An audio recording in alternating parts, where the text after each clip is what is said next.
One of the most enduring and engaging features of the A Song of Ice and Fire, Game of Thrones, House of Dragon fandom is theory crafting. It has a particularly rich tradition, not only due to the sheer depth of the material, the number of topics George intentionally writes in a way to leave us guessing, and yeah, he's real good at that. And of course, the fact that it's not done. There's a lot to consider, even in plot lines that are apparently finished, but any incomplete story has a lot to offer in terms of the unresolved. And just given the sheer number of plot lines that are unresolved, I mean, that's just so much to talk about and guess at and predict whether certain plot lines will intertwine at all and whether they don't alone is a reason to theory craft or inspires theory crafting. There's a wide variety of ways in which this manifests. Sticking with the last part, people, of course, take their stabs at guessing how certain plot lines or characters will end or end up. And we're going to do the same. We've got a lot of theories from y'all. We didn't have to go mine them elsewhere. You all provided us with a lot of material to discuss today, and that's what we'll do. I think we have at least 3 or 4. Yeah, at least 3 or 4. Yeah. We'll spend about a half an hour on 4 different theories. No, we got a lot more than that. That and more on this episode of History of Westeros podcast. Hello and welcome, y'all. It's time for another episode. It's a little different style episode today. We've done theory-ish episodes in the past, Q&A episodes in the past, but it's been quite a while.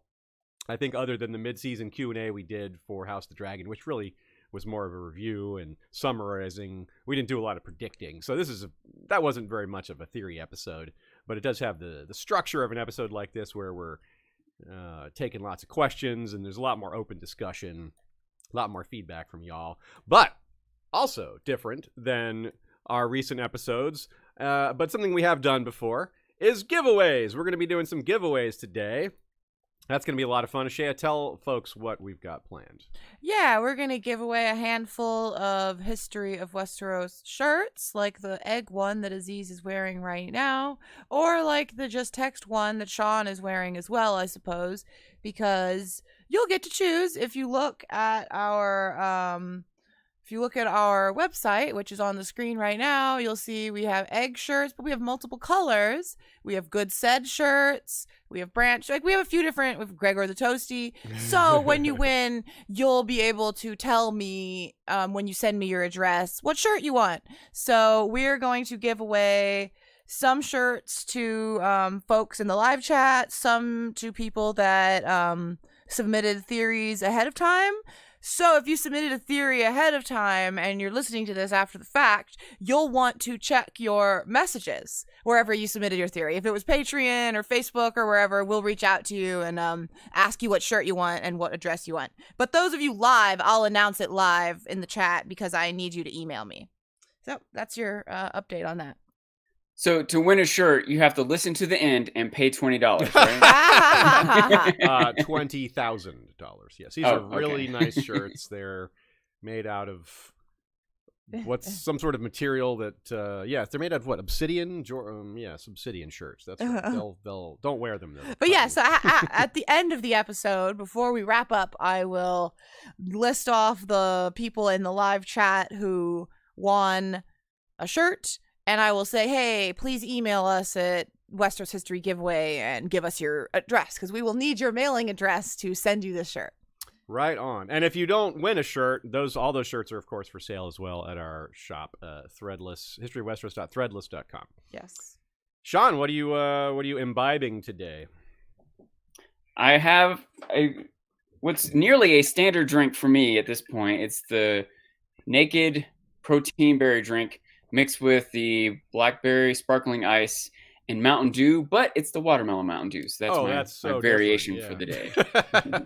Wow. Massive change there. I actually do have a difference myself. Instead of a thermos full of coffee, I have a mug with coffee. But that is actually not the different part. The different part is I also have a nice House of the Dragon tumbler here filled with tomato juice. Standard combination of tomato juice and coffee. What can I mix with tomato juice? Vodka. Lime? I don't know. Olive. Can I also point out, I've switched out my posters back here. I've got Crouching Tiger, Hidden Dragon with Michelle Yeoh, who's up for Best Picture or for Best Actress, or movie's up for Best Picture, and 11 other nominations. Yeah. The Oscars are coming up this week. She's good. She's All you not do, once nominated. She's not nominated for The Witcher Blood Origin, which wasn't good. But she was in it. And she was one of the high points. She was also in Star Trek Discovery, by the way. Oh, One of the cool. new there's several different Star Trek series out right now, but she was in one of them. Well, And I'll take all the Michelle Yeoh we can get. And I see here, Asha Not Yaris in the chat says, I hope you make drinks again at Ice and Fire Con. That was fun. That is our plan. We had such a great time doing Sean's drink bar during our meetup where he just mixed all these drinks. So yeah, we'll absolutely do that again. Hell yeah. Shout out. I also, again, this year, I'm going to make a little 1-minute clip, a 1-minute review of all the Academy Award nominations. I'm waiting to see who wins so I can include that Cool. in my bits, but look for that in about 10 days. Nice. Dancing Sean getting back to the YouTubing, eh? Nice. That's cool. Yeah. Excellent. Yeah, your movie review stuff is high quality. Check it out, folks. Also, want to shout out our good friend Nina. She had plenty to contribute for today's episode, of course. We like to get lots of takes on various theories because there's a lot of different ways to look at them, a lot of different ways to approach them. Latest blog post on goodqueenalley.com. I read it about 30 minutes ago. It was a discussion on whether or not Viserys should have named Rhaenyra his Hand of the King. And short answer, yes. But why and what effect that would have had is why you'd want to read that post. It's quite good, informative, and well written. This episode was voted on by patrons. We did, as a lot of y'all noticed, have to delay it because of my illness, but we're back on track. Next week was going to be the Battle of the Trident, but we've got a guest-isode instead, so the Battle of the Trident will be the week after. Instead, next week, we've got Dr. Kavita Mudan Finn. We're going to talk about mushroom and sources, medieval sources, ancient sources, things like that. That's going to be a lot of fun. So the character and the topic all together. And the week after that, we're going to have, like I said, Battle of the Trident. And the week after that, we're going to have Nina on for Baelor the Blessed. So March is all set here at History of Westeros. So that's pretty awesome. And we'll keep it going. The Shave has already told you about the giveaways. But before we get into our first theory, we have our standard trivia question. Whose last words are, "He's dead"? Not talking about himself, but that's their last words. Okay, let's start with what makes a good theory. Now, good is very subjective, and there's a couple of different ways you can aim for good. Now, when I say good, do I mean likely to be accurate? Well constructed, well thought out? Yeah, I can mean that. But I also can mean fun. There's kind of two forks in the road here. There's the fun theories that don't have to be super accurate. They can be a little loose with material. Maybe not too loose, or else people just won't glom onto it. They won't vibe with it if it's just too crazy. You want them to be thought-provoking, Yes, I think. yes. Right? And so sometimes it might be fun, but if it's too out there, it's not really thought. It's not really that fun to other people necessarily. Like, you know? Dario is from Jupiter. Yeah. All right. Well, maybe there's nothing specifically disproving that, but there's no evidence for it. How does it change anything in the story? How would they reveal that? Like, it's too out there to really be thought-provoking. I guess it's fun, but I don't think it's worthwhile. Yeah. So basically, you want textual evidence. That's important. That's usually going to be at the heart of it. You're going to want to have something there. And what about, and you're going to want to have this, it fit the story. Now, that's where fun and story sometimes often cross over. Sometimes they don't. Like, if you're making a theory that's like in Westeros, it doesn't really have that much to do with the story. You have a lot more leeway. Like a world building theory. Like, if you're making theories about Ulthos or Southern Sithorios, you can kind of go ham because it's really not part of the story. So you don't have this restriction of, well, why would Dario be from Jupiter? What the heck how does that serve the story at all? It seems pretty random. Well, it is awfully random. In fact, Sean pulled that literally out of his ass there, but which is the point. So that wouldn't fit. Like if there's a reason that Dario, you know, there's that one time he got cut and his blood was green, so maybe he's an alien. So, I mean, that would at least be something. But I would more think lizard than alien. But still, you know. So there has to be. Well, there doesn't have to be, but there should be if you want it to be considered accurate or have a chance of coming true. It should fit the story. And now, of course, fit the story. What does that mean? I know there's a lot of different takes on what fit the story means. So that's just a, you know, one of those things where we just kind of have to give our opinion and agree or not. And then, like you said, Sean, it has to make sense within the context of what's happening as well, like narratively, thematically. Whether it's true or not is going to have some bearing on what the author is aiming for. Again, using the Jupiter example, like why on earth would George do that? It just is just so bizarre and so weird. Now that's of course a very extreme example. You know, something that's a little closer to textually supported but still pretty crazy is like the Tyrion time traveling fetus theory. That it does have the slightest bit of textual support, more so than Dario being from Jupiter. But ultimately those interpretations fit better when framed with things other than time travel. Right. So there's a lot of good rules there now. And then of course the final rule, like I said at the beginning, is fun. Like, and this goes both ways. It's a double-edged sword. Don't ruin someone else's fun by being too hard on their theory, but also don't expect people to accept your theory if it's not necessarily if it's more on the fun side and less on the evidentiary side. So there's be nice is kind of what I'm saying, but be nice, have fun, but do your research. If I may, just because I was thinking a lot about this, and basically the stuff you said, I just want to see if I can say it a little more concisely. I think that you need to have the ability for it to be revealed. Sure. That's something I think you need, right? And maybe that kind of fit the story. That's kind of in that realm, right? It needs to matter to what's going on, right? And sometimes things can matter in this community that's gotten so big and all the world building from the past George has. Some things that, like, you know, I don't know, something that Otto Hightower did that might be hard for us to know won't matter to Jon Snow's storyline, but could matter to the fandom as a whole. But anyway, it needs to matter on some level, I think. And it needs to be, there needs to be some kind of evidence in the first place, you know, in the writings, and then be fun. And I think if you hit 3 of those 4, you're good. That's my thought. Yeah.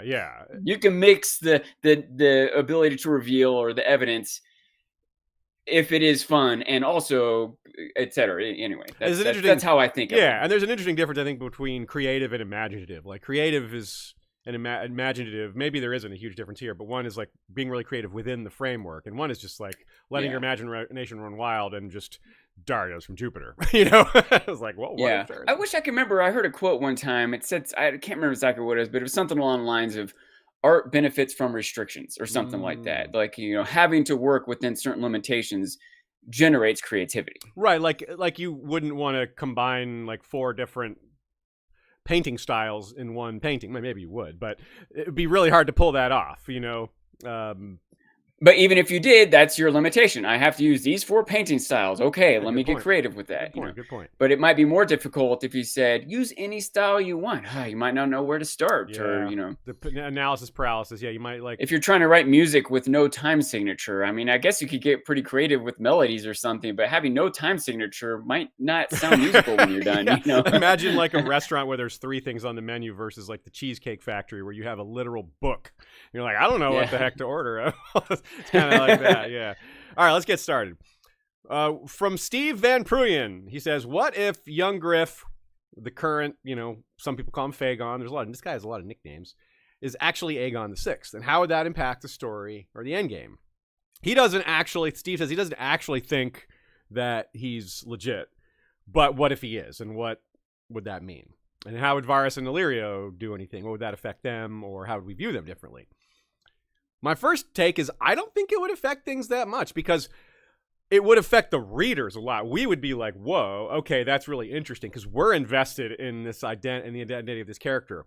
But in world, I don't think it makes much difference because it's not going to be proved one way or the other. No one's going to ever have definitive proof within the story other than maybe a Bran or like Varys and Illyria know that this is a fraud. Like they know that they're perpetrating a fraud. Maybe a few other people have figured it out because they were there. But there's no way to prove that across the world. There's no DNA test. Even if there was a DNA test, I mean, it wouldn't even be, there'd be people who doubted the results. Strictly speaking, the DNA test of riding a dragon could have some great significance. But again, even if you had Targaryen and Valyrian blood, you could fail to ride a dragon. But if you don't have enough Targaryen Valyrian blood, you could fail to ride a dragon when you would think he would be able to. So that is one way I could see it coming to play. Certainly would convince people one way. If he did ride or failed to ride, that would certainly, a lot of people would make their decision based on the result of that. Mm-hmm. Even though that shouldn't necessarily be conclusive, it would be, especially for something like this, which needs some very definitive visual thing. If you're trying to convince people to follow you, if you're trying to convince people you're the king and someone else isn't, and you're going to go to war over it, he's going to need to ride a dragon. Yeah. Maybe he could have got away with it if there weren't dragons, but now that there are, it's kind of this extra level of proof that's going to be required. Nina writes, what Varys wants, I think, is to craft the perfect king from scratch, to avoid what he might see as the errors and mistakes of past Targaryen kings. If he can have Aegon raised to understand the hardship and struggles of common people, then as a king, he can theoretically empathize with those same struggles and avoid ruling them in a way that ignores these concerns. Like he would have lived through some of the same things they would and would be able to sympathize and would thus hopefully rule with that in mind.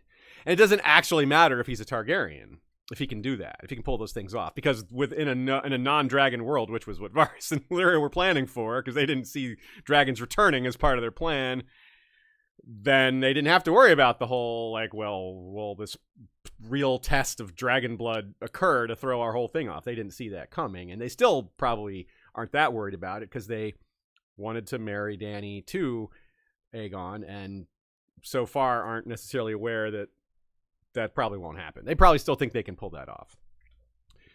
As far as how we'll see them differently, I don't think we'll see them differently either, because I think most of us are kind of already, at least, if not already, on board with thinking he's not really Rhaegar's and Ilya's son.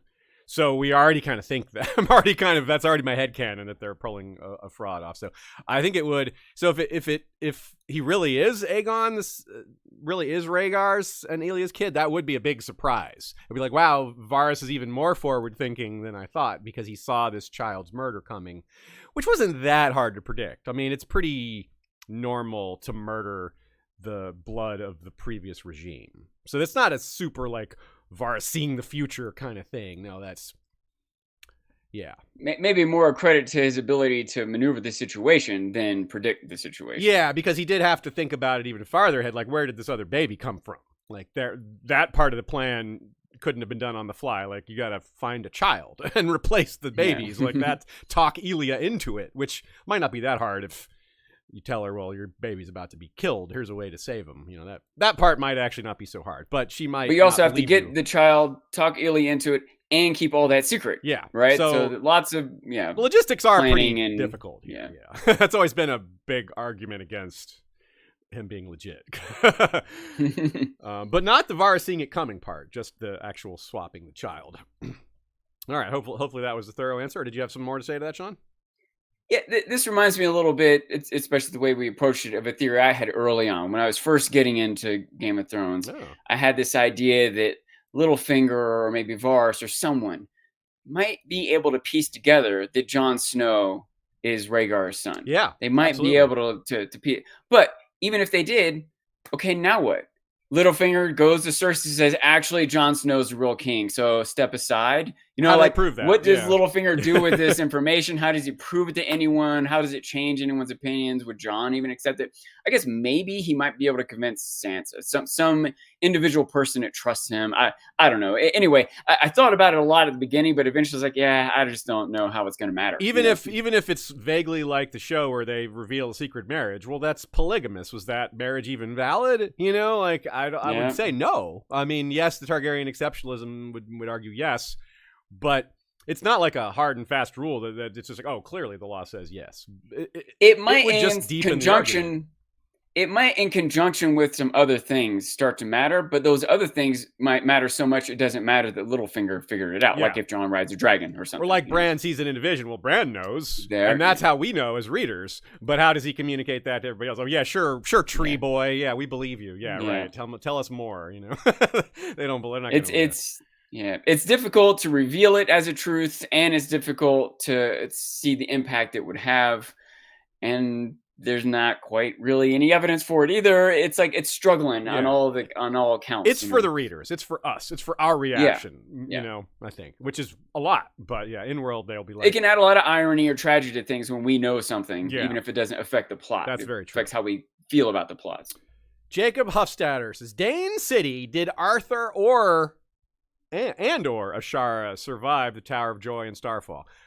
I would say no. It's a popular theory. There's room for it. There's certainly not evidence for it, but there's room for it. You know, there's no bodies, obvious bodies for either of them. There is probably a body for Arthur. There were enough cairns to support it, but the number of cairns could have included someone else. There may have been, there would have been maidservants and other people there, maybe a squire. Like, how did the Kingsguard put their armor on, right? There's other people there. I'm imagining that Chloe from Girls Gone Canon is just going to jump out of the computer and, like, slap you across the face right now. It's like, she's at Greywater Watch. No, actually, that theory is listed here as well. So we'll get to that. We'll represent Chloe's angle. Maybe not the way she wants me to, but it will have its day or its moment, and it's coming soon. I think literally by her calling herself a truther, she's recognizing that this is a conspiracy. That's funny. Yeah, truther means conspiracy theorist. Yeah. It's funny how it's a quirk of English.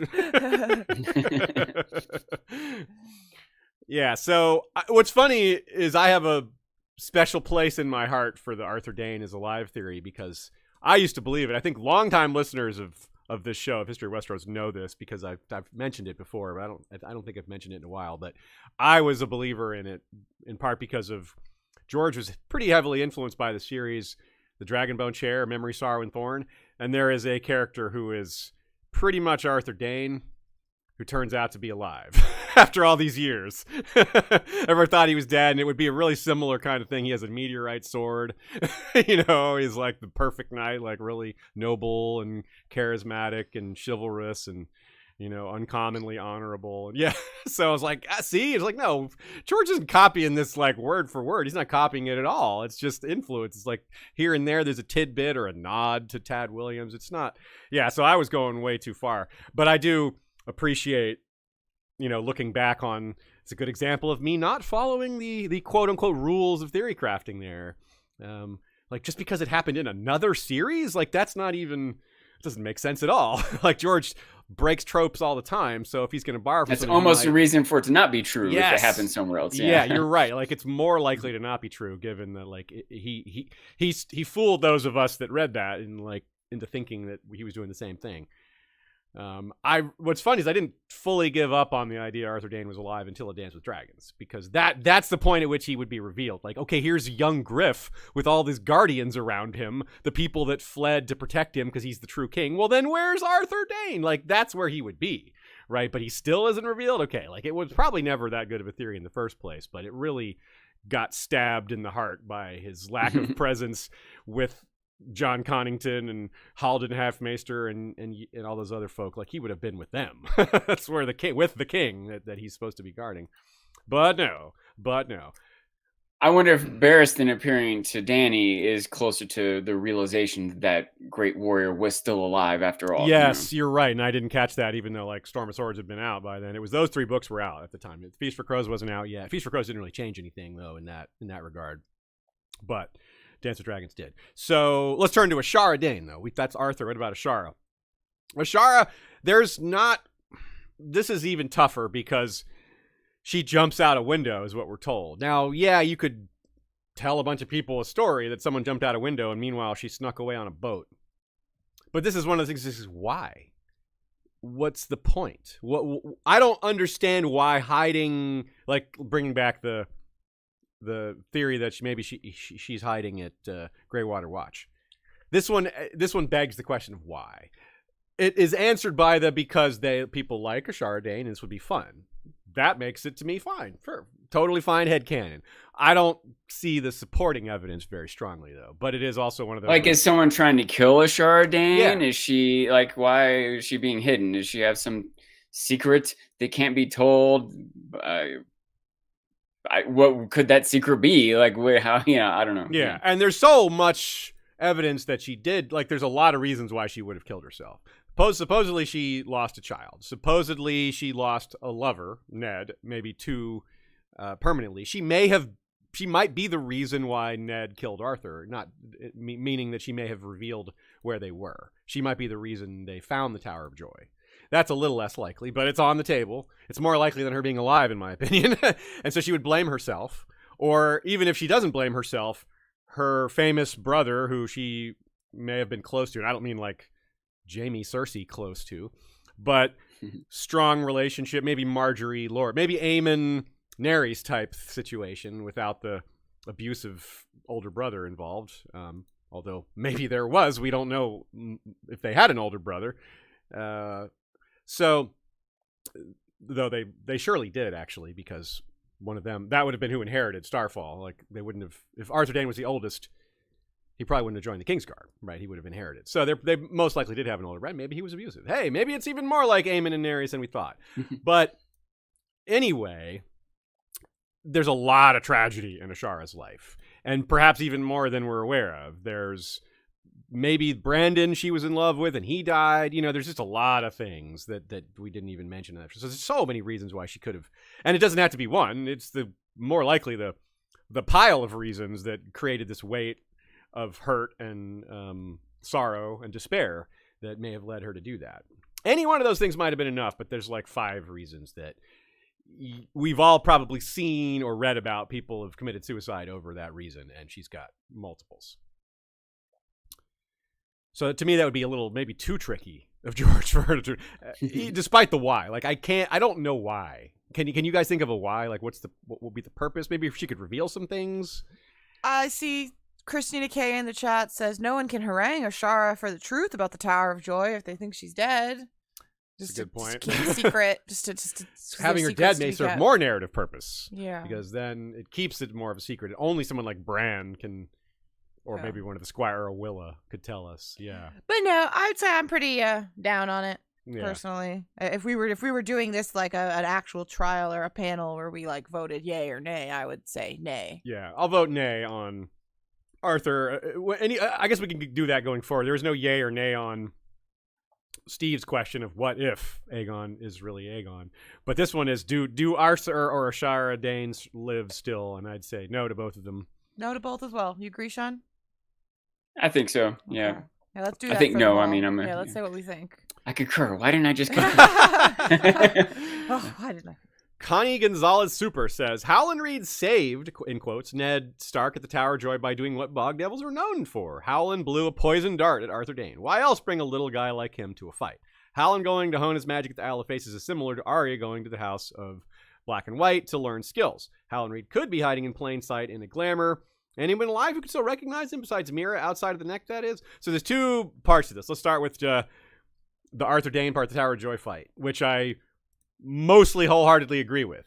It doesn't have to be a poison dart. It could be a net or just sneaking up on him. Just sneakiness. Any sort of cleverness. Any sort of poison blade or arrow or something in that genre of Kranich Man tricks. Absolutely. I love it. It's like a little David Goliath kind of thing, like the unstoppable, unbeatable knight, even though he's not evil like Goliath.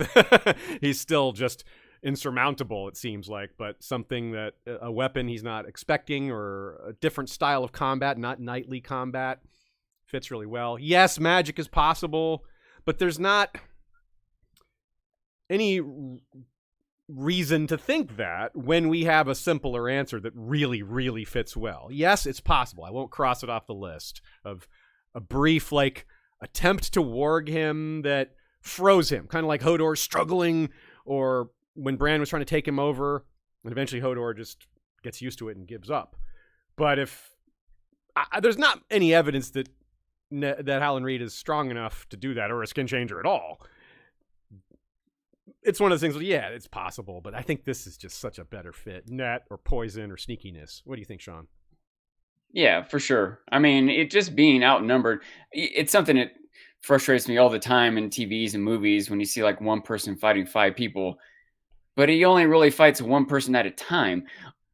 Yeah. If any of those people just went behind and tripped them, threw a rock at their head, or there's a million ways when you're outnumbered. Yeah. It's a reason why being outnumbered matters, you know. And it's 3 versus 7 in the books, unlike in the show it's 2 versus 7, so that was a little weirder. But in the show it's 3, and they're all like heavily armored versus these guys who've been trudging through the desert, and they're not all warriors like Howland Reed. Yeah, 1-on-1 facing Arthur Dayne, no chance he's gonna win. But in this group, in like a D&D party system, he serves well as the guy that can like circle around and do the backstab, you know. And yeah, so it fits really well. Now, as far as this other part, if he's still alive, hiding in plain sight, yeah, I mean, we don't have any reason to think he's dead. That's true. Like, there's never, like, Ned never said he was dead. In fact, we have every reason to think he is alive. And every reason to think that he's gonna appear on screen at some point. It kind of seems weird if this guy's alive and never pops up on page, and I'm pretty sure George has hinted that he will. That I might need to relook that back up, but we don't have any reason to think he's hiding either, though, do we? No. Why can't he just be at home? Like... Yeah, he could be at home. He maybe would have. There's evidence that, not evidence, they did attack the Ironborn at Moat Cailin. That may have been under his direction. I mean, he is the Lord of Greywater Watch. You would guess that any fighting going on in his domain would probably have his okay, if not his direct command behind it. So we've maybe seen evidence of his staying busy in that sense. Maybe he was trying to harass Roose Bolton's men when they were walking through and other things like that. But yeah, he does feel kind of like more of an endgame character. Maybe someone who explains some things. Maybe someone who corrects us on a few points, and or maybe surprises us. And yes, Aziz, George did say we will meet Howland Reed, but not in the next book and whatever. Oh, so Dream of Spring, Howland Reed. Okay. Well, to be clear, he said not in the next book in 2000. Oh, okay. so we might need him in Winds of Winter. Okay, so it could be Winds of Winter and or Dream of Spring. Yeah. And the last part of the question is: there anyone alive who could still recognize him besides Mira outside of the neck? Yeah, there would have to be. There would have to be some other of Ned's bannermen. Off the top of my head, well, Manderley is probably not long for this world, but if he's still technically alive as of this moment, he was at the Battle of the Trident. Any of the lords that were around during the battle, during Robert's Rebellion, who were Northern lords, would know Howland Reed and would probably recognize him on sight. And there's probably some others, because he was at the tournament of Harrenhal. So yeah, he's not like a unknown figure by any means. He's been out there, out and about multiple times, just maybe not recently. And it is interesting that he didn't send a lot of men to rob, but you know, his men aren't that type of fighter in the first place. So he sent his children to Bran. That was his big contribution. So yeah, I'd say there's lots of people who could recognize him, which is an argument, which is one of the reasons why when people theorize about him being out there, they kind of have to put a glamour on him. Because like the theory has to involve him not being recognized, and there's too many people that would recognize him. One theory is that he's the Sparrow, the High Sparrow, or who's not, yeah, but I don't really buy that. Yeah, I guess once you think he needs a glamour, then he could be anybody, and then it gets a little more crazy, tinfoily. Yeah. I mean, the High Sparrow is a small man who's like muddy, and you know, there's, but that's not very specific. I mean, a short guy who's muddy isn't really. There's a lot of people. It seems like too much for someone who is the lord of a land to abandon those responsibilities, start a new career, work the ranks up to the top, all in secret. Well, the idea is for revenge for what happened to Ned, because there was done in the name of God, done in the name of the Seven. He was executed on Baelor. So, yeah, that doesn't sound like the person that Howland. Theory is. from Nedland's shippers. Yeah, Howland Ned, so passionate about. All right, so I'm gonna vote that yes on the basic like sneaky, non-magical killing of Arthur Dayne, and no that he's hiding in plain sight with a glamour. I don't think glamour magic is really associated with the old gods either. We haven't seen that so much. Glamour is Dancing's enjoined. Glamours are more of a manipulation of light, which it's a little more the province of R'hllor, and fire wielders, which the old gods magic doesn't seem to have a lot of that. So maybe I'm getting a little too metaphysical with it, but that's maybe another argument against it. All right, Hassan Mahmood from our Facebook group says, Ashara and Howland Reed met and fell in love at the tournament, and Howland deflowered her, not a Stark. Ashara is alive, in the neck is Howland's wife and Mira's mother, and Sir Barristan Selmy will reveal either Tyrion or Jaime and Cersei or Aerys' kids. Okay, well, that's two separate theories there. Let's talk about them separately. Ashara being alive in the neck, well, we just kind of discussed, yeah, you can believe that. I have no problem with believing that. I just don't see the point. I don't see the purpose to it, the narrative idea. I don't know why she needs to hide. Like, she's not like some fugitive, you know? It's not necessarily, maybe it's a little embarrassing for the Danes to marry a Crannogman, but that's a kind of a stretch. Like, that's still a lordly house, even if they're, you know, kind of thought of as lesser by most of Westeros. So I don't know. I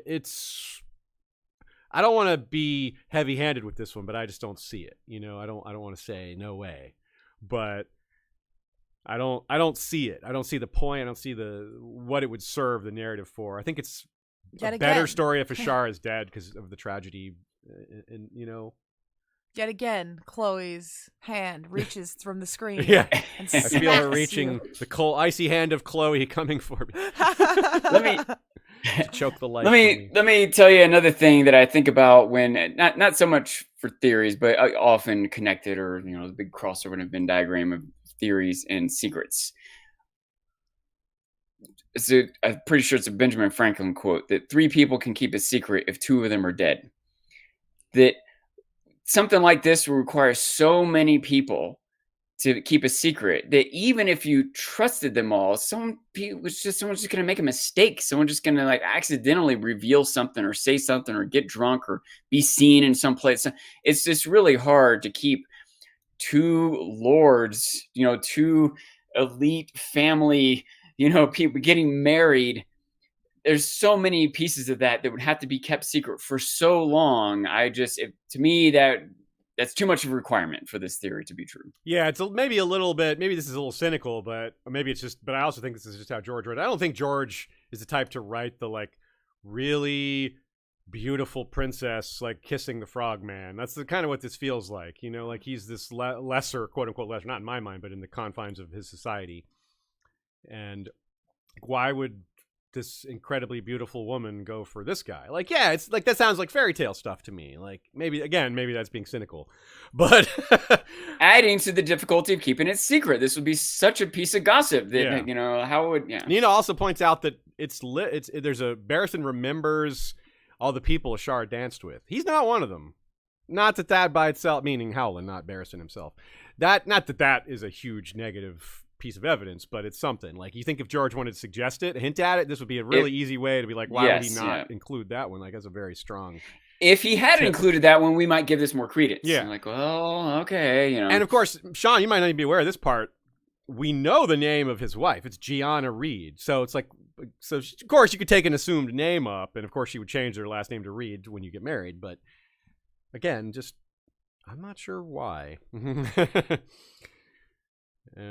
But yeah, I think it would maybe take away some of the tragedy too. It's like, oh, this whole sad thing for, not that we need tragedy, but I think it's kind of a beautiful tragedy since it's fiction. You know, like in the real world, be like, no, I do wish she's dead. Oh, I hope she really is dead. No, in the real world, like, yeah, I hope she's alive somewhere, having a happy life. But anyway, Amy Landtrip. Amy Blackfire says, the Tyrion Targaryen theory. I don't believe it, but I want to see what everyone thinks. There are a couple people that brought up variations on the theory. Michael Przgocki. Sorry if I said your name wrong. Probably did. Dwarfism is actually a Targaryen trait, so A plus J equals T. But we're just getting started here. There's other aspects to this theory here that I'll get to, but this is the Targaryen-Tyrion part of it. I don't know where that idea comes from. Dwarfism is actually a Targaryen trait. I don't know of any other Targaryen dwarfs. So I'm not sure that works. Now, okay, so it depends on when you ask me this question, what my answer would have been. If you had asked me the Tyrion Targaryen theory prior to A Dance with Dragons, I would have said maybe 10%, 15%. When Dance with Dragons came out, I thought the chances shot up significantly, a good 10, 15% more, because of Barristan randomly thinking about Ashara or not Ashara, but Aerys and Joanna and things like that. And George going out of his way to point out that Tyrion's birth does not line up, or sorry, Jaime and Cersei's births do not line up with the timing of Aerys and Joanna's proximity, which narrows it down to if any of those children came from Aerys, it could only be Tyrion, not Jaime and Cersei, which for a long time was a very popular theory. Jaime and Cersei were the children of Aerys and Joanna, in part because of, well, it would make Ned, it would be a bookend to Jaime being a kinslayer, killing his own father. It would mean Tyrion and Jaime both killed their own parents. I mean, that's kind of rude to say Tyrion killed his mother being born, but people could say that within the confines of the story. It would also mean that like Cersei and Aerys being related would make a certain amount of sense given how she's getting madder and madder, especially the paranoia like she has and the wildfire.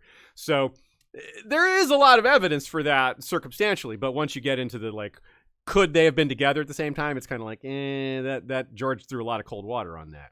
Now we know the cold water doesn't put out wildfire, but still, go ahead. Yeah. With this theory, I think this is one of the most loaded theories of all the theories we have here in terms of meaning for the story and how people interpret it. Like, I think a lot of times people are against this theory because they think it flies in the face of the themes, the symbol of like the meaning of Tyrion. And I just plain disagree with y'all. I don't think that's true. I think sure, like you can think that it takes the meaning out of it, but I think it adds a different sort of meaning that is meaningful on its own. So we could get into that if we want, but I think this is a particularly interesting theory. Yeah, that it is a really interesting theory because no matter what side you take, or even if you don't take a side, what makes it so interesting is that it's one of the most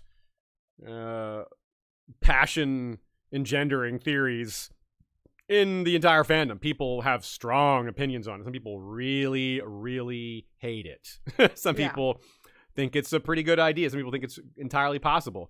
I've seen some people, other podcasters whose opinions I really trust, who have gone on record saying they think it's more likely than not. I'm not sure if they would still hold that opinion because, like I just said, my opinion has fluctuated quite a bit over the years. Nina's an example of someone who really, really doesn't like it. Mm-hmm. And obviously, I'm someone who currently I say the odds are very low. Using Dance with the Dragons as an example, it added some evidence to it.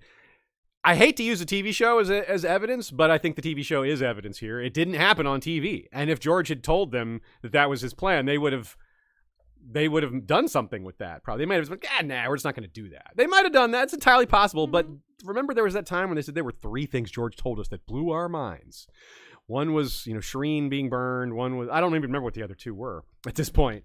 But how could that not have been a mind-blowing reveal to them if he had told them that? So I think that really threw even more cold water. So that really subtracted as much as I don't like to use a TV show as evidence. I have a hard time not using it for evidence here. My counterpoint to that is that I do think there are major plot things that George has not decided. Yeah, maybe he just hadn't decided. You're right. I think there are things where he's like, I'm going to put the groundwork in so that I can decide later on, and there's foreshadowing, there's clues for either way. I do think he does that sometimes. I think you're right, yeah. I don't know that this is one of those times, but just to add that, for me, I'm not passionately against the theory at all. I'm not passionately for the theory, but I do find myself more defensive over it when people say that they think it kind of flies in the face of the idea of Tyrion is Tywin's son, because I think it has a whole extra level of meaning that makes me think again of like Jon as Ned's son and Tyrion as Tywin's son, that like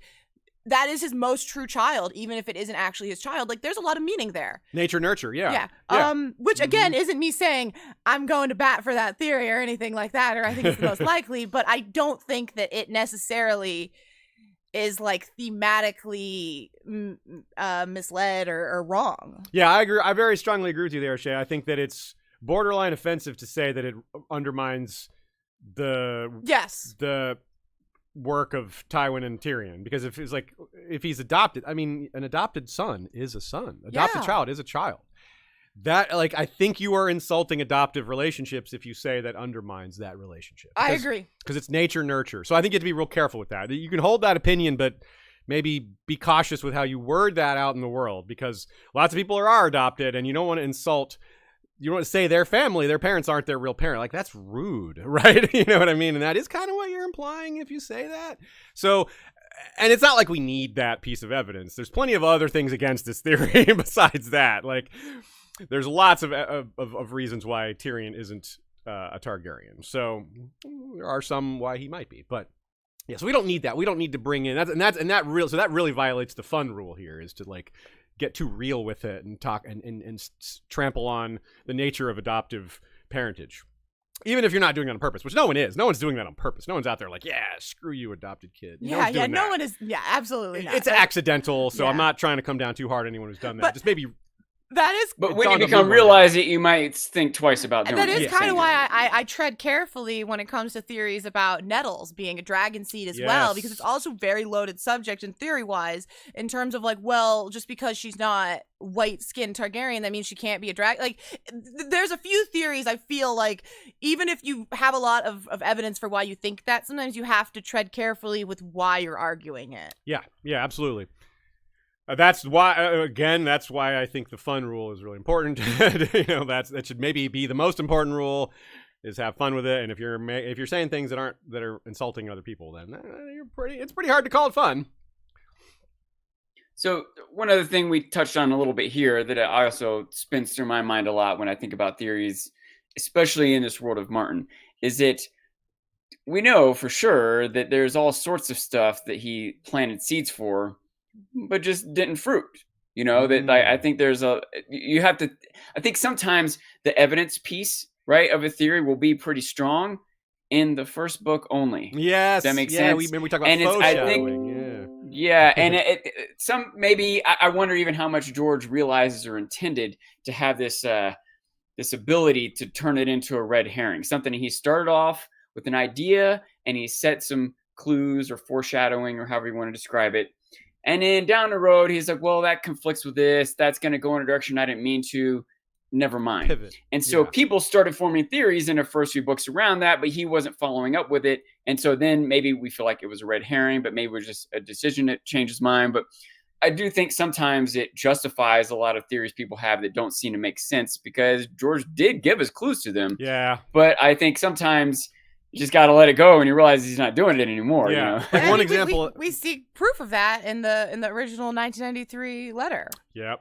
Exactly. Yep. Yeah. Really like one of my favorite examples of that is just all the ice imagery around Cersei very early on. There's a ton of like iciness, coldness, but later that shifts to fire. Like she becomes passionate and hot and wildfiery and paranoid and all these things that you associate with flame. And yeah, it's just like, it feels like a change. I don't know what the cold was ever pointing to. Maybe that's less like a theory than more just like how he wanted to show her character. But either way, it seemed to have been a pivot. There's all like imagery about like looking like a king for Jaime too. That's example that I like. Example. Where Much like better, he in the original letter, Jaime does take the throne. He murders his way to the throne and blames Tyrion. We still get the blaming Tyrion part, but not from Jaime.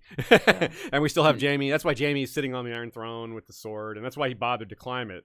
And that's why Ned was upset with that. It's like, why did he climb all the way up? Especially when you realize how tall that throne is. Like, why did he climb all the way up there? Yeah. George would probably not have written it that way if he did it over again. He probably wouldn't have had Jaime climb the throne, because he's not going to have Jaime climb the throne in the metaphorical way. Yeah. One last bit from Michael P.'s theory here. He suggests that the Targaryens are represented by Hot Pie, because he's actually the dwarf Aegon V. And he's going to wield the red rolling pin of heroes and claim the Iron Throne. I kind of like the idea of hot pie. It's fire. It's not fire and steel or fire and blood. It's fire and fruit. Fire and pie. Yeah, fire and dough. Fire and tongue. Yeah. I would rather that king. I'm telling you. Yeah, hot pie king is better than Aerys. I mean, better than Robert. Better than a lot of people. Turn all the swords into ovens. Start making bread and not war. So There is a Tyrion chimera theory, sticking with Tyrion stuff.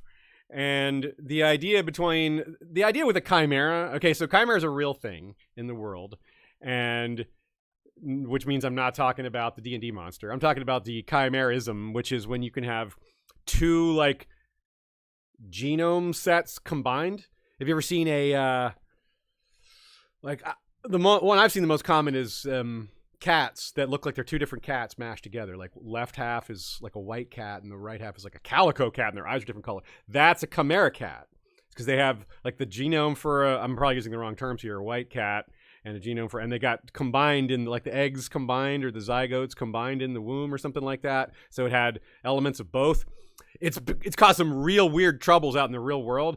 There was a person that got DNA tested and accused of a crime, and then later they were DNA tested separately, and it was a completely different DNA because they have chimerism, so there's literally two sets of DNA in their body. This is a popular theory amongst people that really, really don't like the Tyrion Targaryen theory because you can explain it other ways, or they don't like the Targaryens having real dragon blood. That theory has fallen off, the anti-Targaryen dragon blood, because Fire and Blood and the World of Ice and Fire just provided so much additional evidence for something magical's going on with the Targaryen bloodline. You can't explain it all with just genetics and real-world medicine explanations. So, I mean, Tyrion's got one colored eye of each. He's got his hair is a little strange with the black, a little bit of black in it with the white.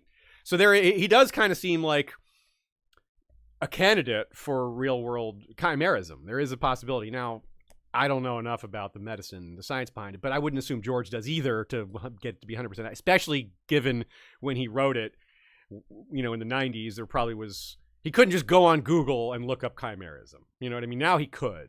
So George maybe not having it perfectly accurate to chimerism is not necessarily an argument against it. That said, it might be a concept he was familiar with or even read an encyclopedia article about it, which also would have been less informed in 1990 than it is in 2023. But yeah. In fact, that's one of the reasons I use a chimera cat as an example. George is not only a cat person, but these are the Lannisters. So they are cats in a sense. So that kind of fits as well. That's not exactly strong evidence, but it's adds a little to it, Ultimately, this is one of those things where it's like, if he is or isn't, does it really affect the story? No, not really. It's kind of like the whether Aegon is really Rhaegar's son or just some random child that had blonde hair and blue eyes. It could be true, and it's interesting. Probably doesn't have a big effect on the story, and that may mean makes it kind of in the likelihood of not getting an answer. Also very hard to reveal. Yeah. Some maester going to come along and say, actually, Tyrion is a chimera. Okay, next chapter, like, all right. Now, he is absolutely a chimera, like thematically. The way he's changed sides, been lion, he's been dragon, he's been maybe a little bit wolfy when he was, he's friends with Jon, and that friendship may be rekindled. Maybe he'll be friends with Davos, so have a little stag there, or I don't know. So that's like a chimera has these different parts of it. So maybe that is more what some people have noticed as a theme, and they're taking it more to a literal angle, which isn't necessarily wrong, but I see it more of as a metaphorical thing. Describe the type of character Tyrion is, where he's all these different personalities rolled into one, or he doesn't have his foot in one camp, or over the course of the story, he fights for several different causes, different animals' sigils. Okay, one from Adeline here. Adeline. Sansa is going through the process of slowly recovering memories of being sexually assaulted by Sandor Clegane during the Battle of the Blackwater. She blocked out the memory in the aftermath, but as she grows older and stronger, her memories are becoming clearer. Adeline works with survivors of sexual violence, and the way Sansa talks and thinks about Clegane reminds her of how a lot of survivors try to process their trauma before they have support. The bloody cloak he leaves behind makes me think of the way they check sheets after a new couple's bedding ceremony to check for blood. Okay, a lot of strong points here. I certainly have no insight on working with sexual assault survivors, certainly not to the level you do, Adeline, doing so directly. So I can't comment on that. I can take your word for that and say, yeah, if you say so, I believe you 100%. Still, though, I'm a little skeptical because, I think there's evidence for this. This is again sort of like the chimera thing, where it seems more like suggestive of the way she thinks and feels, and maybe what she wants out of the future, or maybe symbolic rather than literal. Another big clue is, maybe the best clue for me, is that when Sandor is trying to con Arya into finishing him off, he says, "I should have raped her." He doesn't say "I did." And if he really wanted Arya to kill him, he would just straight up say, he would have lied and say, he didn't even lie to say that. Like, he could have lied to really get Arya to finish him off. Because he was insulting her, cursing at her, being like, "You coward, I should have killed you, I should have raped your sister, I should have done all these things just to get Arya to finish him off because he's dying and he's in pain." And Arya won't do it. I think if he really did it, he would have said so to really get her to literally stick the knife in. So to me, that might be the best piece of counter evidence. What do y'all think? I agree with that. Yeah? I do. I think that without Sandor having made a statement, I would say, yeah. I mean, if you wanted to read it as that, I think you could. But I think Sandor having said that to Arya when he has all the reason in the world to say the truth means it's very unlikely. Plus, Sansa does have the false memory of the kiss, which that did not happen. As far as we know. So she already has a false memory of something that was physical, and it wasn't this, which maybe that's a thing that survivors do. They put another story in place of something traumatic. Juxtapose something less bad for the real bad thing. Yeah, that's common, even aside from sexual assault. But I think it's interesting to think about. I hadn't considered it at all, so I definitely thought about it when I read this theory. And I didn't even think of the specific detail of how he might have goaded Arya. But what made me suspicious was Martin seems to be presenting him as someone who, good isn't quite the right word, but is good in a way that knights are supposed to be, even though knights aren't. And so having him do that takes away from what he seems to represent overall. You're right. Making him a rapist would be really counter to his character. Yeah, that's for sure. I mean, not counter to his character, but counter to that message of that character. Yeah, you're right. Yeah, I think, and I do think that he's on some kind of redemption arc. And if it were revealed later that he had done that, it would be just kind of impossible to like him. Like, not kind of. I mean, it would be like, nope, that's it for him. So much for Sandor. Go ahead and die now. Let's hope for an awful death for him. But Nina writes a really interesting other point to this. Is like the idea of Sansa burying memories is probably setting up something else, which is that she's going to have to face some of the things that she's done. Like, no, she knows now that because Lysa admitted it, that Jon Arryn was poisoned by Littlefinger.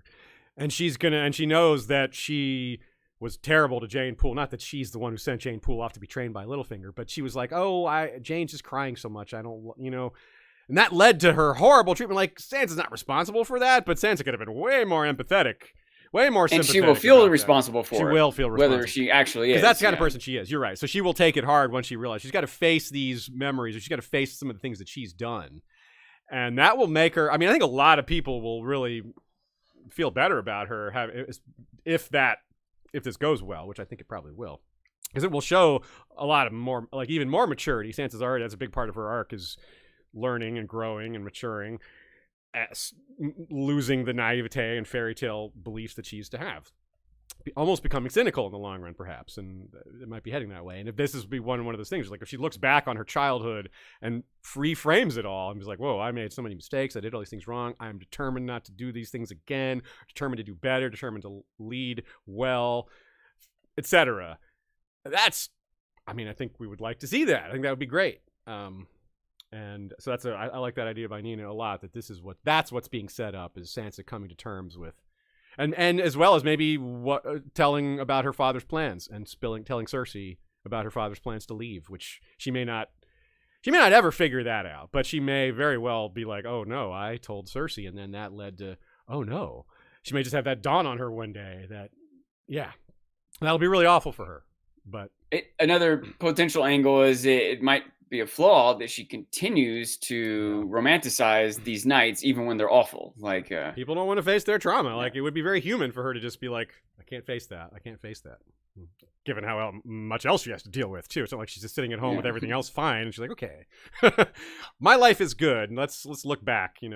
She's got plenty of other negative stimuli coming her way. All right. Rutherford the Brave. The smallest, most non-consequential theory. If in the Winds of Winter or A Dream of Spring, we come by some yet unnamed cousin or uncle of House Hightower, there's a good chance he'll be named Franklin. There are 3 Franklins that he could find in Westeros. 2 from the series proper and 1 from the Mystery Knight. I think that George is making a Grateful Dead joke here. It's no secret that George is a big Deadhead. True. And there's a very well-known Dead song called Franklin's Tower, which George would definitely be familiar with. The song contains references to the dichotomy of ice and fire as well, so it's thematically on point. I really should have listened to this song before the episode. I meant to do that and I forgot. The song contains references to the anyway, back to Westeros. It turns out that 2/3 of those above named Franklins in our story have names that rhyme with the song title. Franklin Fowler and Franklin Flowers, which I pointed out last week in the Bastard Squad episode. It's sort of like George made this joke in A Feast for Crows and either thought it was funny enough to do again in A Dance with Dragons or forgot that he already did it. Additionally, all 3 Franklins are associated with towers. Franklin Fowler is the Lord of Skyreach, lofty towers, as the World of Ice and Fire. Franklin Frey is a Knight of the Twins, or better said, the Twin Towers of House Frey. And Franklin Flowers isn't actually doesn't have a tower association, but he does, throw the maester out the tower at Griffin's Roost. So there's something. And then Hightower. So that's why the theory is leading to a Franklin Hightower, because that's the tallest of all the towers. So that is fun. This early on in our trek through these theories here is my pick for the most original theory. Yeah. So I've never heard this theory before. It's 100% true that George is into the Grateful Dead. It's 100% true that he has seen lots of Grateful Dead shows. There's video of him like backstage at a Dead show. Yeah. Just like bopping, just like having a good time. Werewood is Bob Ware, one of the members of the Grateful Dead. It's total reference to that. Dark Star is a Grateful Dead song. There's a lot. I don't even know all the references. Yeah, if you read Armageddon Rag, you really get an idea of it. He's real into rock and roll in general and music culture and all that. And his wife Paris is also great into the Dead. They're Deadheads together. I get the impression she's way even more passionate about it, but yeah. Yeah, you might be right about that. So anyway, you got to bring this to Lady Gwen. Hey, yeah, Lady Gwen is she's aware of this theory. About this theory. Yeah, I don't know. I wonder if she is too. But Lady Gwen is our resident fandom Deadhead, I suppose. She's been to a lot of Dead shows and is quite into them as well. By a lot, I think she's been to like 40 or 50 or something like that. I mean, I think it's kind of implied that if you're a Deadhead who's been to a lot of shows, probably it is 40 because that's how those fans go. Yeah. But yeah, it's like you go someplace. It's kind of like Song of Ice and Fire fans. We travel around to random places around the country to meet up in groups, and no one else can understand what the hell we're talking about except us. And we all know each other, right? It's like that. It's the same thing. They tour around because there's a lot more stops on the tour for them. But yeah. Anyway, so Rutherford the Brave, the originator of this theory, acknowledges that we know the names of pretty much every Hightower in the main line right now. So they point out that this would probably have to be a cousin, but that's entirely possible. There's definitely Hightower cousins out there. Come on, House of the Dragon, name one of these other Hightowers. Franklin. We're gonna see lots of them there. We could get a Franklin there. Yeah. I think Rutherford will feel so vindicated if it happens. I do like this theory because it's easy to reveal. There's lots of evidence for it. It may not have a big impact on the story, but it's fun. Yeah. So hits 3 of the 4 very solidly. How do we know it's Franklin Flowers and not Flowers? We've already got rivers and waters. Why not Flowers? Yeah. Yeah. Also. Names like Franklin, when it's spelled with the Y, it just seems unfair. It's like, why do you get 2 names in one? Frank and Lynn? That's not fair. Quit hogging. There's a lot of names like that. Yeah, it's true. There's a lot of names like that. Yeah, I guess. All right. One more, then we'll do our drawing. And then we'll do more. Jess Haggerty says, Dunk started the fire at Summerhall because he saw that Egg was becoming a mad king obsessed with wildfire and the return of the dragons and had to act in that moment. Dunk has always been a champion of the small folk, and when he saw the possibility of the return of dragons to their full power, he knew that it meant nothing but suffering for the masses. He saved Rhaella and Rhaegar because he felt guilty and hoped he could raise another Targaryen child to truly have the small folk's best interest at heart, but died in the fire. I don't know about that. I think a lot of other people died at Summerhall too. including a lot of small including folk. a lot of innocents. I think there's too many innocent victims here. Now, maybe you can argue that he didn't see it getting that far out of control, but why wouldn't, if he wanted to stop Egg and really wanted to stop Egg, why wouldn't he just stab him? He says Lord Commander is Kingsguard. He's got proximity to him. This seems a little like circuitous route to get to what would be just kill him straightforward. Like, why do you need to start a fire? Just hide the evidence that he did it? I don't know. Maybe. But again, that I don't think Dunk would be kill a bunch of other people to hide the evidence. Yeah, I don't think it doesn't Dunk would seem in line with Dunk. I agree, yeah. I do agree that Dunk could have been very troubled by this, that bringing the dragons back could have been like, wow, this might be really bad. He might feel that. He might foresee this being bad for the small folk. But actually taking the step to murder his longtime charge, the person he's been protecting his whole life, even if he saw that clear and present danger to the small folk, yeah, I'm not sure. I don't know that he would do it this way, and I struggle to think that he would even do it because it's Egg. I mean, even if Egg is going nuts, I think he would just, I think he would protect him. It was more likely that Dunk accidentally did something that made the fire spread, like disrupted this ritual or something. I don't even expect that, but I think that's more likely. That's possible. Or if Egg was full-blown mad and was actually trying to sacrifice some of his own blood, then I could see maybe Dunk stepping in, but not starting a fire to stop him. Maybe, again, accidentally. Like that would, again, he would pull his sword or something and just, this is Dunk. He can outfight anyone hand-to-hand, pretty much, It seems like there would have been a lot of moments leading up to that moment where he could have had some effect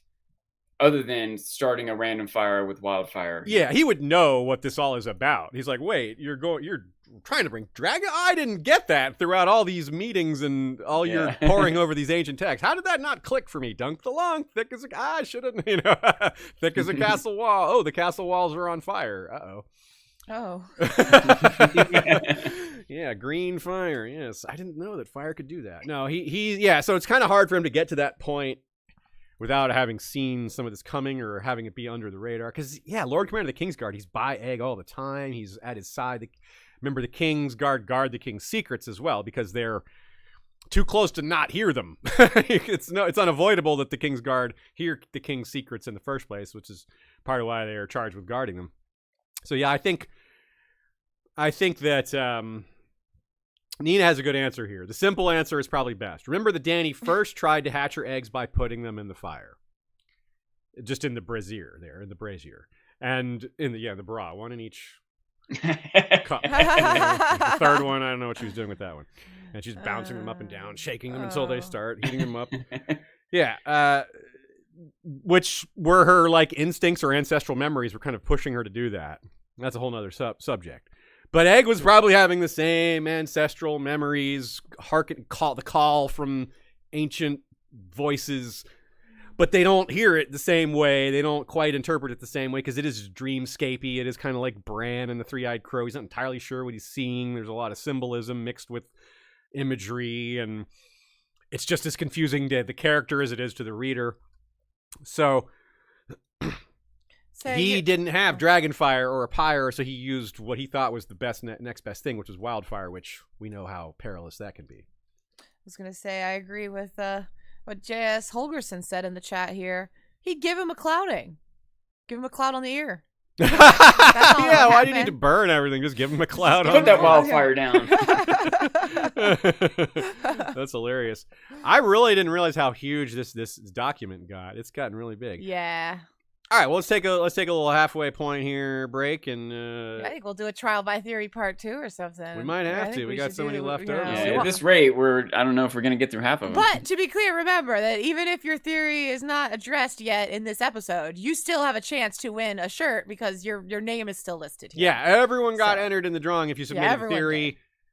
Not just the ones that are getting read. And everyone in the live stream chat is in a separate drawing from, we're doing multiple drawings, and one is for just y'all who came live. So you have an extra special chance to get it. So, cool. Well, let's do these live chat questions real quick, the super chats, and then we'll do our drawing. Some of these we'll go through kind of quick. Bloody Ben Blackwood, what's up, Scott? He says he likes the theory that the Wolfswood was once the Blackwood, and the Blackwoods lived up in the north, controlling that area before the Starks took control and sent them south. Totally agree. I'm maybe not 100% on board with that. 95% on board with that. 90% on board with that. And we go into that in great detail in our Blackwood Part 1 episode, The Time of the Tree. And maybe refer to it in Part 2 as well. But mostly Part 1, that's the ancient Blackwood. So rather than taking some of our precious time with something that we've answered elsewhere, I can point you right to that if you want a more thorough answer. Brandolyn Price says, can't make it live, but wanted to send some support for this awesome episode. Happy Sunday, everyone. Thank you very much, Brandolyn. We appreciate that support. We hope you enjoy this episode when you get a chance to listen to it. And we'll keep them coming. Ethan S. says, Night's King ensorcelled Night's Queen, a Stark. She's at the bottom of the crypts. John's mom is there, and so is the others. The Starks are kings of winter by her. Lyanna and Bale the Bard are clues. I'm somewhat on board with, maybe not the specific Night's Queen being a Stark, I'm not against it necessarily, but that there is some sort of ancient connection between the others and the Starks. Old Nan flat out says Night King was a Stark. I mean, yeah, it's absolutely in play, and it would be a really wonderful parallel between the Targaryens having a little bit of dragon blood or some sort of thing going with the Starks having a little bit of like ice blood, whatever, just for lack of a better word. Maybe not the other's blood isn't quite right, but some sort of connection to that ancient magic that bookends like ice and fire, right? That's the Song of Ice and Fire. So they both have that kind of thing going on. Totally on board with that aspect. Maybe not so much he making at the bottom of the crypts, but yeah, maybe. I mean, we've wondered. Another one, Brandon the Builder episode. One of the questions we ask is Brandon the Builder buried in the crypts of Winterfell? He built Winterfell. Presumably he would have built the crypts as well, or they would have buried him and built some crypts for him after he died. If he's down there, like the crypts are partially collapsed, so we don't know, like George wrote it so he kind of gave himself an out there, like, well, it's one little cave-in creates all this mystery. So that's another one I can slightly cut short my answer on this one.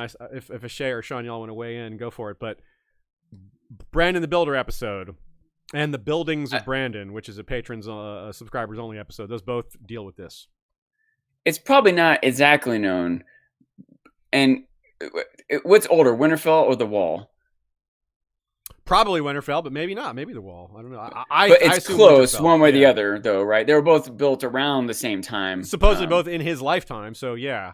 Yeah. Especially relative to how long they exist when they got built is pretty much the same time. But anyway, my point being that people from the Wall could theoretically be buried at Winterfell, so. Also a super chat from A Long Expected Soundscape.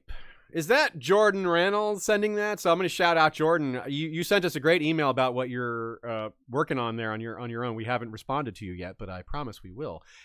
They're working on a soundscape for Lord of the Rings, where while you're reading it, you have the soundtrack playing that has like music and sounds from like maybe battles or nature sounds, stuff that would be appropriate. And they long-term want to do one for A Song of Ice and Fire. So that's a great idea.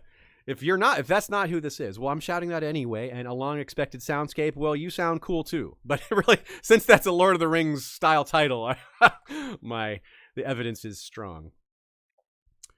Lady Bela says, can I suggest my theory that I named 7 deadly oils? It theorizes that Tyene Sand will use her connection with the Sept to poison the 7 sacred oils used to anoint kings to kill Tommen. Oh, that's cool. I mean, the idea that the Sand Snakes want to kill Tommen is pretty much straightforward. That's like, yep, they do want to do that. They do be murderous towards Lannisters. And that's a cool way to do it. That would be a really like shocking rejection, like the gods have rejected Tommen, like the 7 sacred oils go on him and he drops dead, like the rumors, the stories that would spread. That's a great idea, because if George, I don't know if this is what George is gonna do, but if it occurred to him, he'd be like, the narrative power of that moment is very strong. Good idea. Very good idea, Lady Bela. I like it a lot. Yeah, it fits. Like there's evidence. It's something that could be revealed. It's fun. It would have huge impact on the story. Yeah, it's a really good theory. I'm not sure if it's likely, but I like it a lot. It's not. I don't think you could just totally dismiss it. Yeah, and it is fun. Yeah, I like that one. All right, Ashaya, shall we do our drawings? That sounds great to me. As we went, I was collecting people who were in the live chat, so hopefully I mostly got everyone. And we're gonna see. I'm like trying to think about how to vamp for a second while I do this, Aziz. While you're doing that, I could do another quick theory here. Live chat from Littlefinger says, I love that Larys is seeing through rats stuff. I eat it right up. Like rats eat cheese, apparently. So the idea with that is pretty basic. Larys being of strong bloodline. strong. No, from the Riverlands, where there's the second most, probably, prominence of Old God's blood and Skin Changer blood. Obviously, the North would be first. And that's obviously not counting Beyond the Wall, but which would be even more so. But the idea is that he has some skin changer power and can see through the eyes of, well, rats in this case. It would potentially be other animals as well, and that enables him to spy on all sorts of things throughout the Red Keep. Absolutely possible. Joe Magician's a big fan of this theory. Recommend Joe Magician for that and several other Larry Strong and just House Strong related theories. He's in the chat right now, by the way. Oh, is he? Well, how's it going, my man? Okay, we got our first winner in the live stream chat. If you're in the chat, Paul MacArthur, please say something and send an email. I'll put it in the chat. Email Westeros History Giveaway at gmail.com with your address, name, and shirt size. Yeah. So that's our first winner. So if at the end of the episode I haven't heard from you, Paul MacArthur, we can draw another one, or we can draw a second one right now at the live stream. What do you think? Let's do another one. Yeah. Okay, sounds good. You keep more track. drawings. The more drawings, the better. The second winner is easier because they were the second person in the chat. They were second person listed here. Asha, not Yara. All right. Very so good. same for you. Paul MacArthur and Asha, not Yara. Please send us an email at WesteroSHistoryGiveaway@gmail.com. Right on. And those are our two live chat winners. If at the end of the episode I check my email and I don't have an email from one of those two people, I will draw another time. And if they do email later, then everyone gets one. That's Yeah. fine. If you're late, we'll get that. But we'll see at that. And again, I will be drawing from the whole list of submissions, and then I'll contact you on Patreon or on Facebook or wherever you submit it. Mm-hmm. But there's two winners.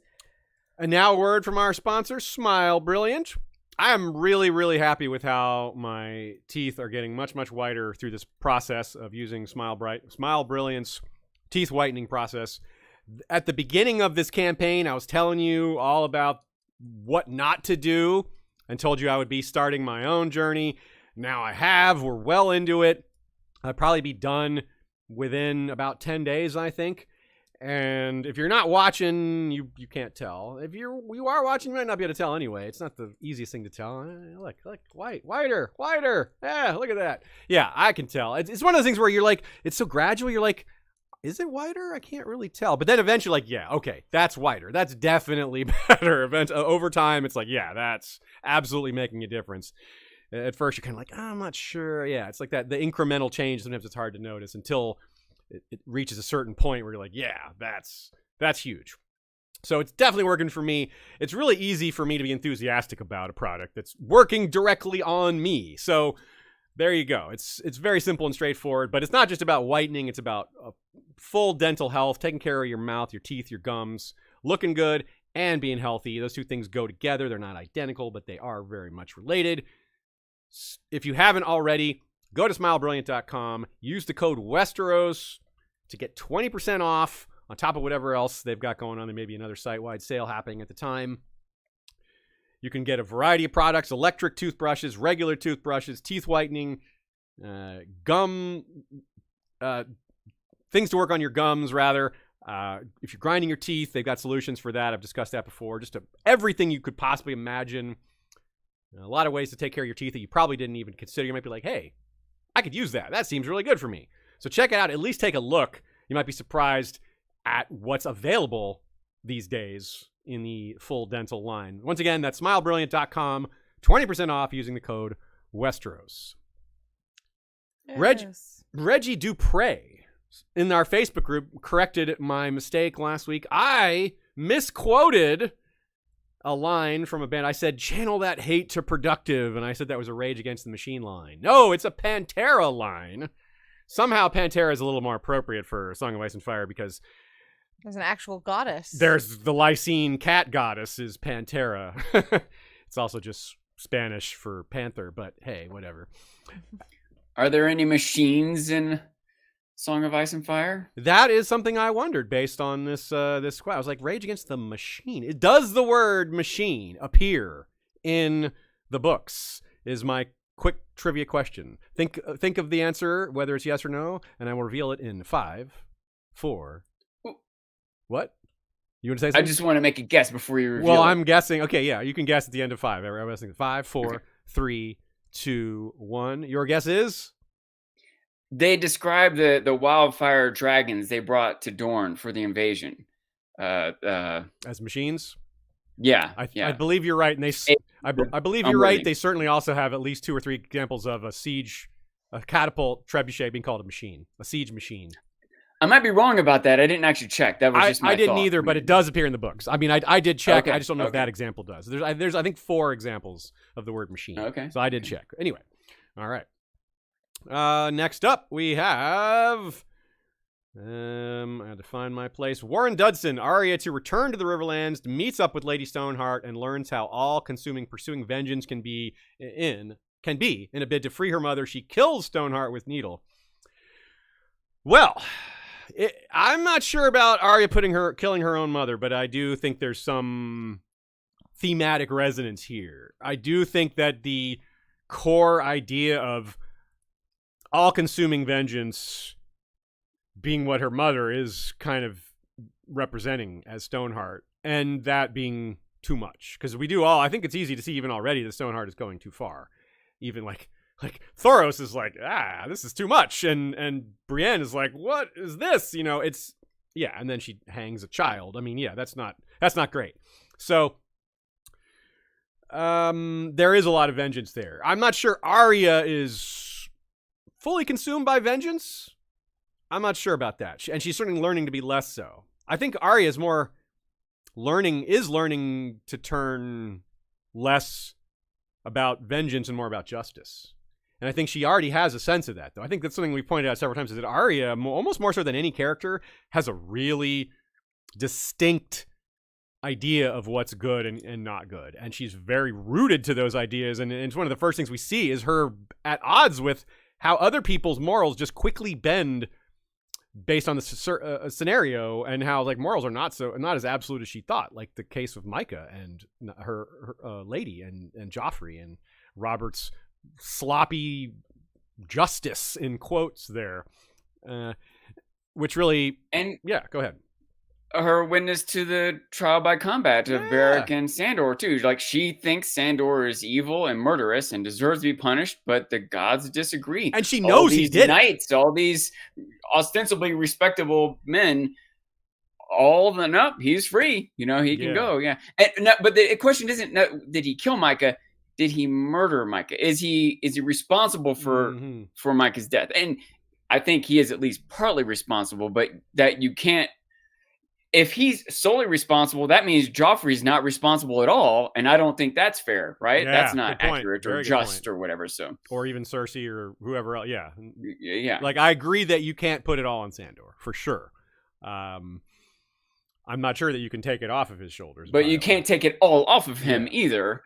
So maybe he is guilty, of manslaughter, some other subcrime that maybe you should be punished for, but maybe not by death, and maybe there's room for redemption, and etc. So I'm not so sure. I think maybe Stoneheart may pass on her own. I'm not sure anyone will kill her, but it's possible. And Arya maybe is a candidate for that. I'm not sure. I think that this is more another one that's maybe a little more thematic and symbolic rather than literal. What I like to see here, too, is something that maybe I hadn't really thought about before, is to consider Euron here, which is like, wait, Euron, what does he have to do with this? Euron went out in the world and did a bunch of things to test whether the gods are real or not. He's like, well, they say that this is, the gods will do this. The gods punish kinslayers. He's killed 2 of his own brothers, at least, and nothing happened. There was no punishment yet. Maybe there's that. There's always the yet part. The gods move on their own time. But he's done a number of things to test humankind's version of what proves the gods exist, and has seen, it doesn't seem like the gods exist. Arya's kind of done that same. Your example of the trial by combat to her might suggest, she might interpret it as the gods don't care, or the gods aren't real.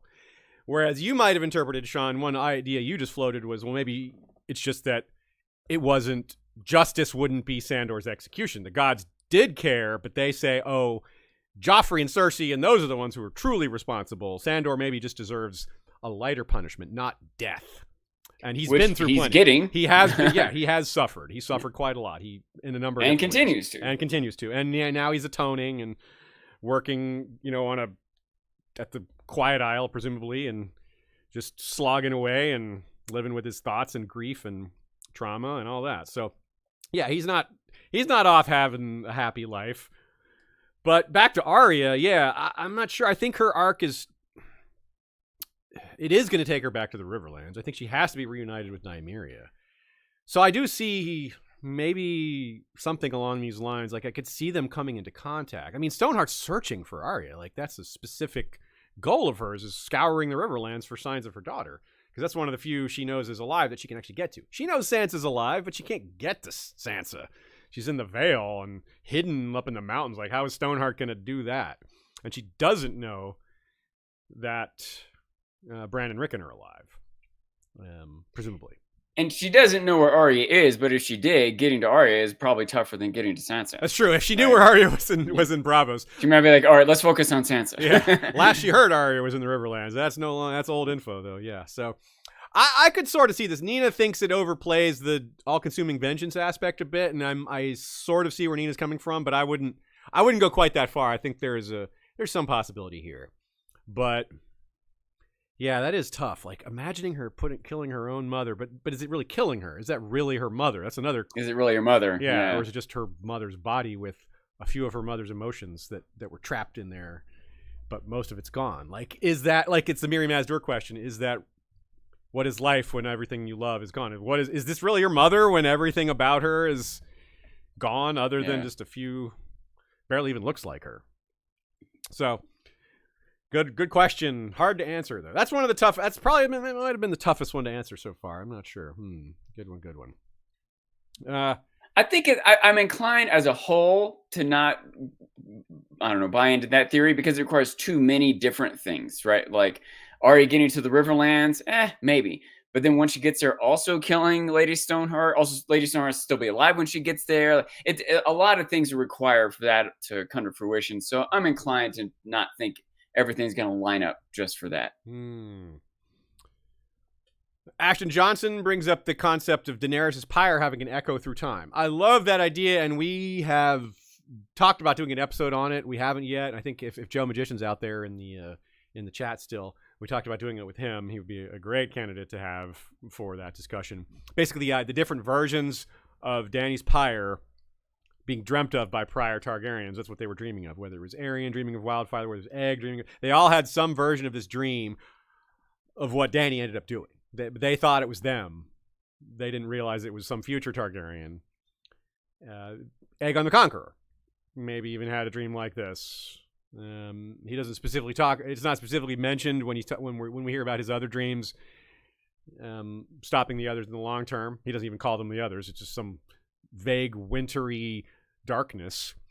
But just because that detail wasn't given to us doesn't mean Aegon didn't have those dreams. And maybe when that's fleshed out more, if it ever is, there will be more details. There's surely more to the dream than just those like 2 or 3 lines that Viserys told Rhaenyra or whatever else we get. 2 people, Mona Radu and our friend Jasmine Hawkins, hey Jasmine, wants to talk about Bonifer Hasty. 2 sort of related theories. One is that Bonifer Hasty is Dany's father. One is that Bonifer Hasty is Rhaegar's father. Now, unfortunately, the Dany's father one doesn't really work. The timing is pretty unsupported, unfortunately. Like, this would have been 25 years later. Like, Rhael and Bonifer met when Rhael was like 13, and Dany was born like 25 years later. So there isn't the proximity of Rhaella and Bonifer doesn't really work. Bonifer had already gone off to join his religious order and had given up on ever being married because Rhaella married Aerys. Like, he says he gave up on it when Rhaella married Aerys, which would have been, not quite 20, a little less than 25 years past, but pretty close to that. Can I say just a thing about Jasmine? Yeah. You know, Jasmine Hawkins is the first listener we ever met in person. Oh. At a convention. The first person who ever came up to us at a convention was like, hey, I listened to History of Westeros. Hell yeah. And Jasmine is also renowned for entering giveaways and winning like so many things. So when she submitted, like she never comments these days, but she submitted for this. And I just really have a lot of respect for Jasmine for that. Big winner, Jasmine, yes. She got her. I hope she wins another giveaway. I'm rooting. If I'm rooting for anyone in this giveaway, it's her right now. So as for being Rhaegar's father, that is it's a little more possible because Rhaegar's position in the timeline comes a lot earlier than Daenerys, but it still suffers from the same problem of them not being around each other in that era. This would have been Bonifer Hasty's access to Rhaella would have been almost impossible. Like regular nights meeting with the queen alone. Like, yeah, that just doesn't happen. Especially because don't forget how paranoid Aerys was about people being around his wife and what was happening to his babies that kept dying. So maybe that's why he's so paranoid. She keeps meeting with these knights alone. You blew a whole lid off of it, Sean. All right, I changed my mind. Bonifer, I was too hasty. Bonifer is Rhaegar's father. No, this is a fun idea, but it's one of those ones the timeline doesn't really support it.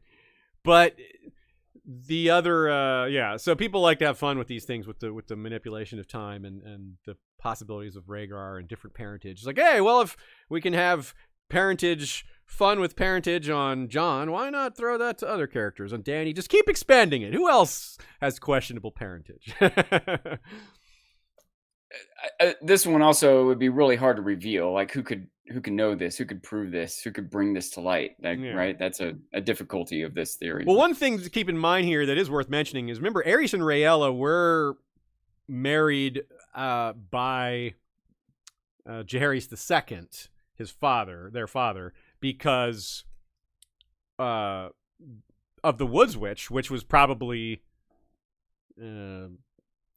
the ghost of Highheart, who told them the same prophecy that probably Rhaegar dreamt of and Dany fulfilled, and other Targaryens dreamt of before that. So this does maybe tie into, and of course Jaehaerys II became king right after Summerhall, so his own father died trying to bring the dragons back. So it's very much on his mind, you would think, and so you have another voice comes in, someone who's presumably, as she did to us, showed that she really did have accurate predictions, which gave her other predictions more weight. Because when she tells the Brother Without Banners, yeah, there's a purple serpent and, a maid with purple serpents in her hair, and a raven, a crow on a kraken's shoulder on a swinging bridge, like all these things that definitely came true. Like pretty straightforward. Like, okay, she just predicted like 15 different things that all came true. So you can imagine if she went to court in the time of Jaehaerys II and predicted a bunch of things that came true, and then predicted this prince that was promised stuff, they would take it seriously, just like they took Daenerys the Dreamer seriously when she presumably said several things that came true, and then when she predicted the doom, they're like, uh-oh, she was right about those other things. Similar thing. Once a prophet predicts things accurately, why would you not listen to a prophet? It's like, it's real hard to ignore someone who has predicted the future several times. Like, I don't know how to deal with that in the real world, but man, it would be really hard to ignore if it was true. Anything to add to that, or I think that covers it pretty I well? guess maybe you're saying it is more revealable than I was thinking. Okay. Yeah. Through the Ghost of Highheart, like if maybe I don't know how it might affect the story. I don't know how. It's another one of those things where it could be revealed a lot more thoroughly to the reader than it could be to the characters in the world. Yeah. Jennifer Kellar Singleton says Mance Rayder wrote the Pink Letter. Okay, so this is a popular theory. It's been out there for a while. Of course, there are a lot of permutations of the Pink Letter theory. Generally, it's Mance or Ramsay or Stannis, or a few people think it might be even Melisandre or a couple other candidates that are more fringy. Mance is a valid theory. However, I think there are some strong pieces of evidence against it, which sort of leaves Ramsay as the best guess, given that the evidence against It's one of those things where there is evidence for Mance, but there's a lot of evidence against Mance. There's evidence for Ramsay, not that much evidence against him. Right now, counter evidence isn't how you build a theory. So I can see why people have seized on the pro evidence for Mance while not looking as hard as at the anti-evidence. Because theory crafting is fun, and that's not as fun. It's not as fun to work really hard to disprove your own theory. Let's be honest. That isn't as fun. Now here, it's fun to be right, though. It is fun. It's fun to make an accurate prediction. And so if you work hard to prove your theory wrong and can't, then you're more likely to be right. And that's maybe the most fun. And I do think a good theory should be run through the ringer. If it can survive being run through a lot of scrutiny, then that makes it pretty strong. It's like the Crucible. If you can stick it in the fire and it melts, maybe it wasn't that strong in the first place. If you stick it in the fire and it comes out stronger and harder, then you got something there, right? So don't feel bad if we shoot your theory down. We're all just having fun here. And it's hard. It's also very hard in the year 2023 to come up with original theories for A Song of Ice and Fire. But by the way, it is worth noting that let's say someone thought that Mance wrote the letter, but there was this counter evidence. And so they said, well, who do you think wrote it? Ramsay. Okay, here's the counter evidence. Yeah. Maybe there's not much, but there is counter evidence to Ramsay too. So that makes me further understand why people are willing to latch on to Mance, because anyone you think it is, there's counter evidence to. And it seems like you should pick the one with the least counter evidence, but it's still tough to be completely firm on that, right? There's not a lot of reason. One of the problems here is that Mance, it's questionable why he would even do this. What is the point of him getting this army drawn south when there's already a conflict coming? This is already happening. Like, Stannis is already assaulting these people. This is already underway. What maybe drawing a few more wildlings south would be good because it just adds to Stannis' army. I mean, is that all that just to beef up the army? It seems a little contorted. It's also hard how do we know that worked? It's all this effort George put into the pink letter so that there can be one paragraph to describe the 30 extra troops on top of the thousands that are there already. I don't know, 200 extra troops, and that, I don't know. It's still, I agree. It's hard to see how that impact will come to fruition in the story. The other one I think is a big bar to clear here is the writing this all out and sending it. The physical act of Mance finding a way to send a letter from Winterfell, given ravens are tightly controlled. The maester, there's Bolton maesters are there now. There's no Lewin, there's not just paper and pen laying around in drawers everywhere, right? A parchment would be and the pink rare wax. And secure. Maybe you have to have a dry place to write it. The wax, so there's seal, on and on. The logistics are difficult here, not to mention not impossible, but definitely difficult. Not to mention what Ramsay would do to once he found we know the Spearwives were captured, because we saw that on page. And then Ramsay's going to torture them. It's I don't know. Could they hold out under torture to not reveal Mance if he was there? Maybe. And if he knew they were captured, he might try to get away. But the castle was on lockdown at that point. So I don't know. He might, even if they told him the truth, does Ramsay even understand that truth, who they are, what they're doing? Does he know who Mance Rayder is? He would know the name Mance Rayder, but he would be maybe confused as to why is he involved here? He would maybe just be happy to torture them, but I don't know what he would get from the information they gave him. Who sent you? Yeah, he would want to know what they were doing here. He would be like, he's a man, so he's gonna be like, well, these women aren't here on their own accord. Someone sent them. It's just how you probably perceive it. He's a chauvinistic man. Exactly. Yeah. Every man is like that. Exactly. Yeah. he would assume some man is behind this. When he would maybe even be right, but it would be a flawed take that led him maybe to the right answer. So anyway, we do discuss this in greater detail as well in the Dance with Dragons coverage of Valar Reedus. I don't know exactly which episode off the top of my head. I think it would probably be. It's definitely one of the later ones because it's. I think the third to last John chapter where the pink letter appears. Second or third. Anyway. All right, let's go. Stacey Meyer says Lady Stoneheart will give Jon the kiss of life to bring him back. Now, I think that was the plan in George's original conception because he did have Catelyn going beyond the wall and dying there. I think it was going to be she was going to travel with Bran and die on the way. Bran was still going to make it to the Three-Eyed Raven, but she was going to be one of the like companions that died along the way. That would have been pretty sad. Of course, she still dies. It's still sad. And it would have been a bit of a redemption for Catelyn for her terrible treatment of Jon. That's true. If her life is what brought him back too. So I think there's a decent chance George had this plan, but maybe it's no longer possible because it's like now Catelyn using her. It still could happen. I mean, Jon could be on ice for a while before he's resurrected. There is no reason to be certain he's going to be resurrected right away. He might be. On ice or on Longclaw? Nice. Ice, nice. Yeah.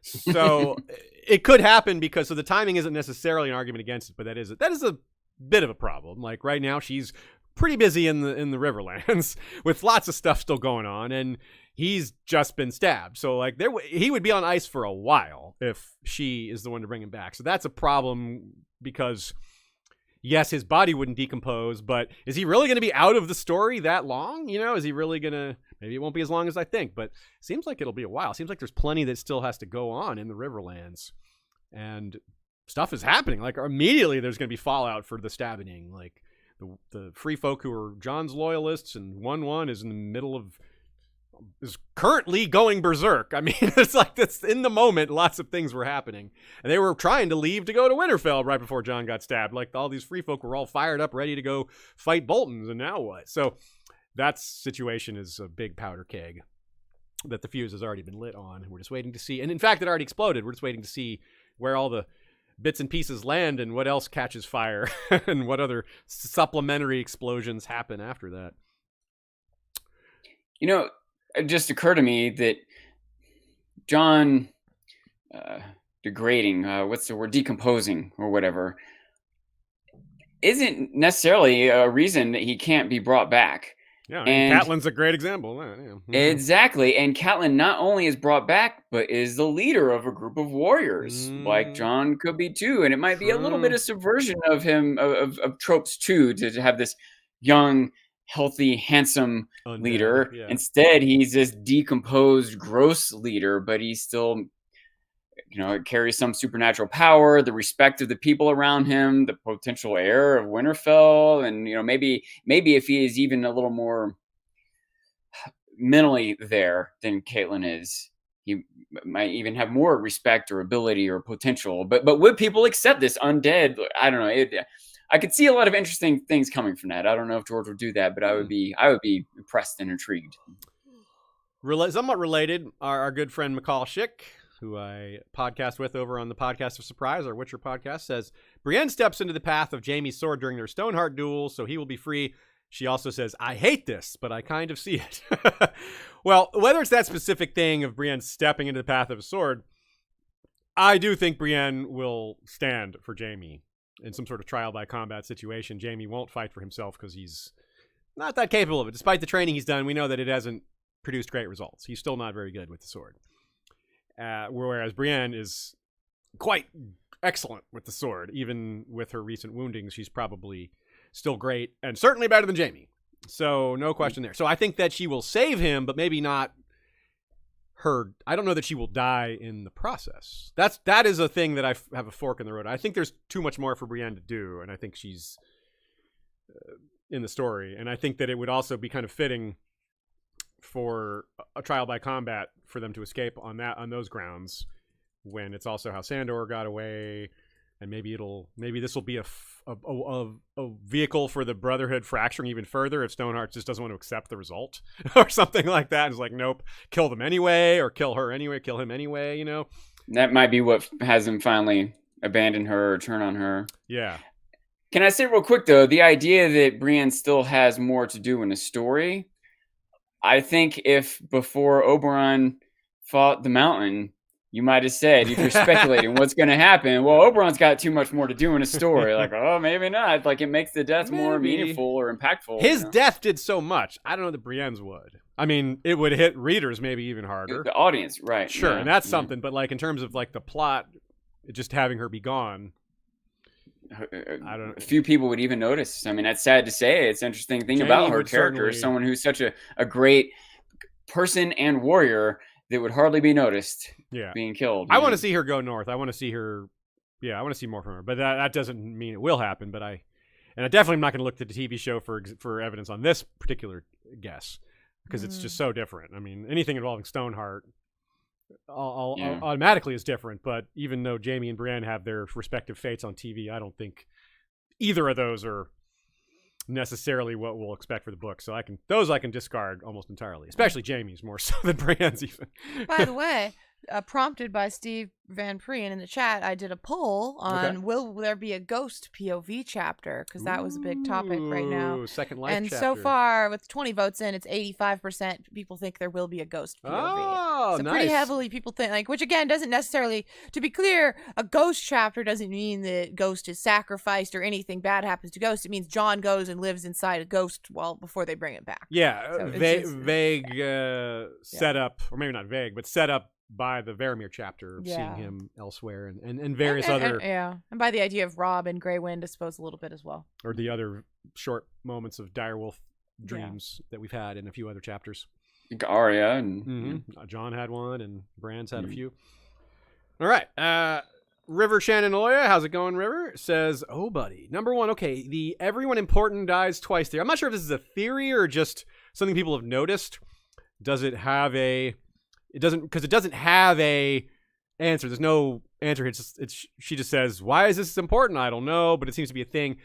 Maybe it's just, let's look at it here. There's Bran falling from the tower.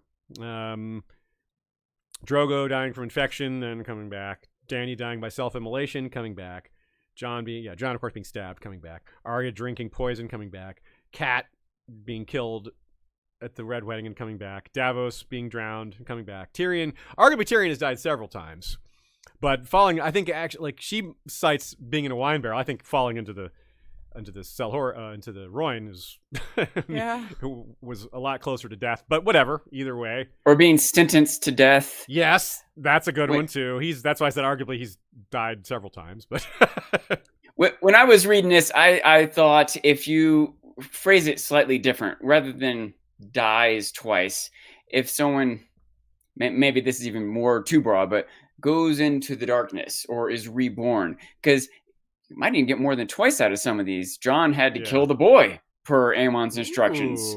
There might be a few other examples of people who have sort of, like you kind of mentioned Tyrion, and if I thought about it more, I feel like I had thought of a couple, but I can't remember now. But I don't know about everyone important, but many people. Did we even mention Gregor, for example? Certainly, he came back. Yep. Sandor might be able to. Well, you could argue for him. Sandor, you might be able to put Loras in his category. Some people think he's dead, and I don't necessarily mean readers. I mean, like, the people in the story think he's going to die, and it's like if he came back, or if it was some sort of fake out. Yeah, John Connington. I mean, that was people thinking he was dead. He didn't actually die. That was just a cover story. So I think that but if it's something that George is, if it's something George is trying to do, you can see ways he would start with this idea and find different ways to do it.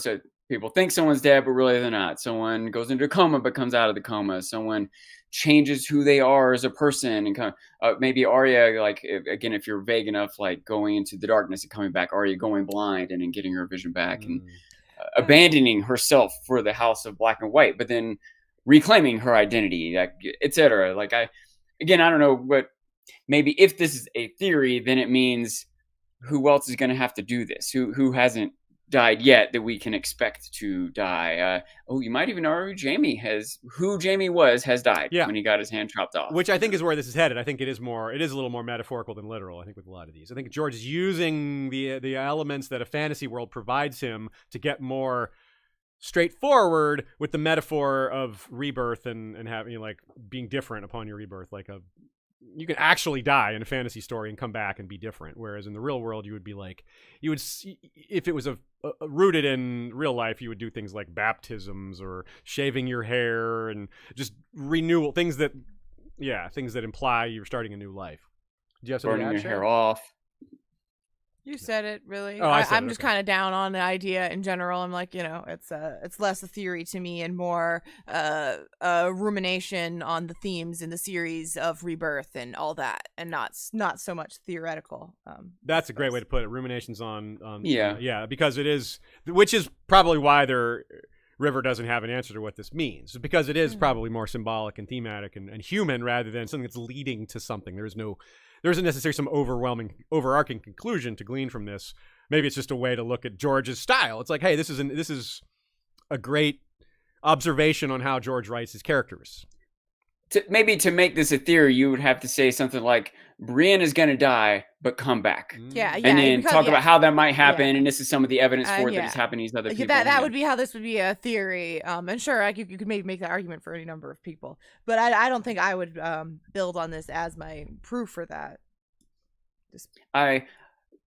Given it, we're barely considering this a theory, I don't want this to be too much of a tangent, but I think a lot about how many characters have been imprisoned. Yeah, that's true. Almost every single one. I mean, if you try to think of 4 or 5 characters, I bet they've been in prison. Yeah, and so I can take that and be like, well, if you mean that, then obviously that means that all these characters that have not been in prison still have to become in prison. Are gonna go. You can take it like that. So it's like visiting the underworld. But no, let's move. I would like to move on because I'm like, we have so many.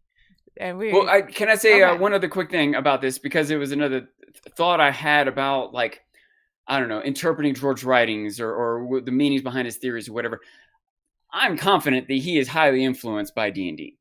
Sure. And it's common in D&D especially when a campaign's been going for a while and the group knows each other and they have a real well-developed character, but they die. They're in some battle, they roll a 1, they get stabbed with the sword and they die.